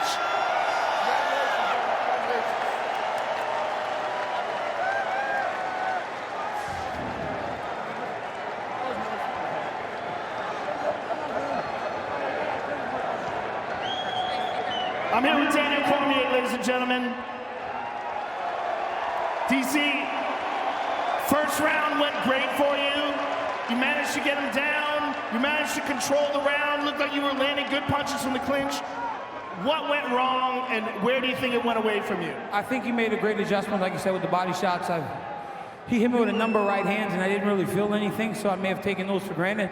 He landed a great one. He did a good job of following up. He's a fantastic champion, and congratulations to Stipe and his team. You talked openly about possibly retiring. I don't want you to make a decision now, obviously, but what did you thought before this fight if you had lost? You know, you don't make decisions based on emotions, but it's a tough pill to swallow, and at 40 years old, you know, with so many other opportunities, I need to speak to my wife, and we need to make an educated decision as to what we're going to do. Well, if this is it, thank you for everything, my friend. It's always been a pleasure. Thank you. Daniel Cormier, ladies and gentlemen. Those post-fight interviews were brought to you by Modelo, brewed for those with a fighting spirit. Dominic Cruz, this is going to be a tough evening and a tough couple weeks for Daniel Cormier, but Stipe is the man once again, and anyone that doubted him on the heels of that first loss to DC They got a lot of crow to eat. Stipe showed so much. He showed that he's durable. He can take the fight as a nail, not just a hammer. He took a little bit of a loss those first 3 rounds, made a perfect adjustment. That's what champions do. The championship rounds came up, and he showed that he's a champ by taking the person out in the last 2 rounds of the fight. And he did it with adjustments. Body shots took away the counters of DC, and it generated the finish. Beautiful job from the champion, Stipe Miocic. All right, well, Stipe Miocic is now the new UFC heavyweight champion. Perhaps it'll be a rematch with Francis Ngannou, but the celebration is on in Cleveland, Ohio. Stipe reigns supreme tonight in Anaheim, California. UFC 241, Cormier versus Miocic 2 has been brought to you by Motel 6. You're ready to tap out? Check into Motel 6 and save. We'll leave the light on for you. By Devour Frozen Foods. Bring home and bite into the octagon crust of their new line of extremely meaty and cheesy frozen pizzas. By Poker Stars. Pound for pound, the greatest online poker experience in the world. Take on the best to win millions of prizes every day on Poker Stars. And by Hobbs & Shaw. Fast and Furious presents Hobbs & Shaw, starring Dwayne Johnson.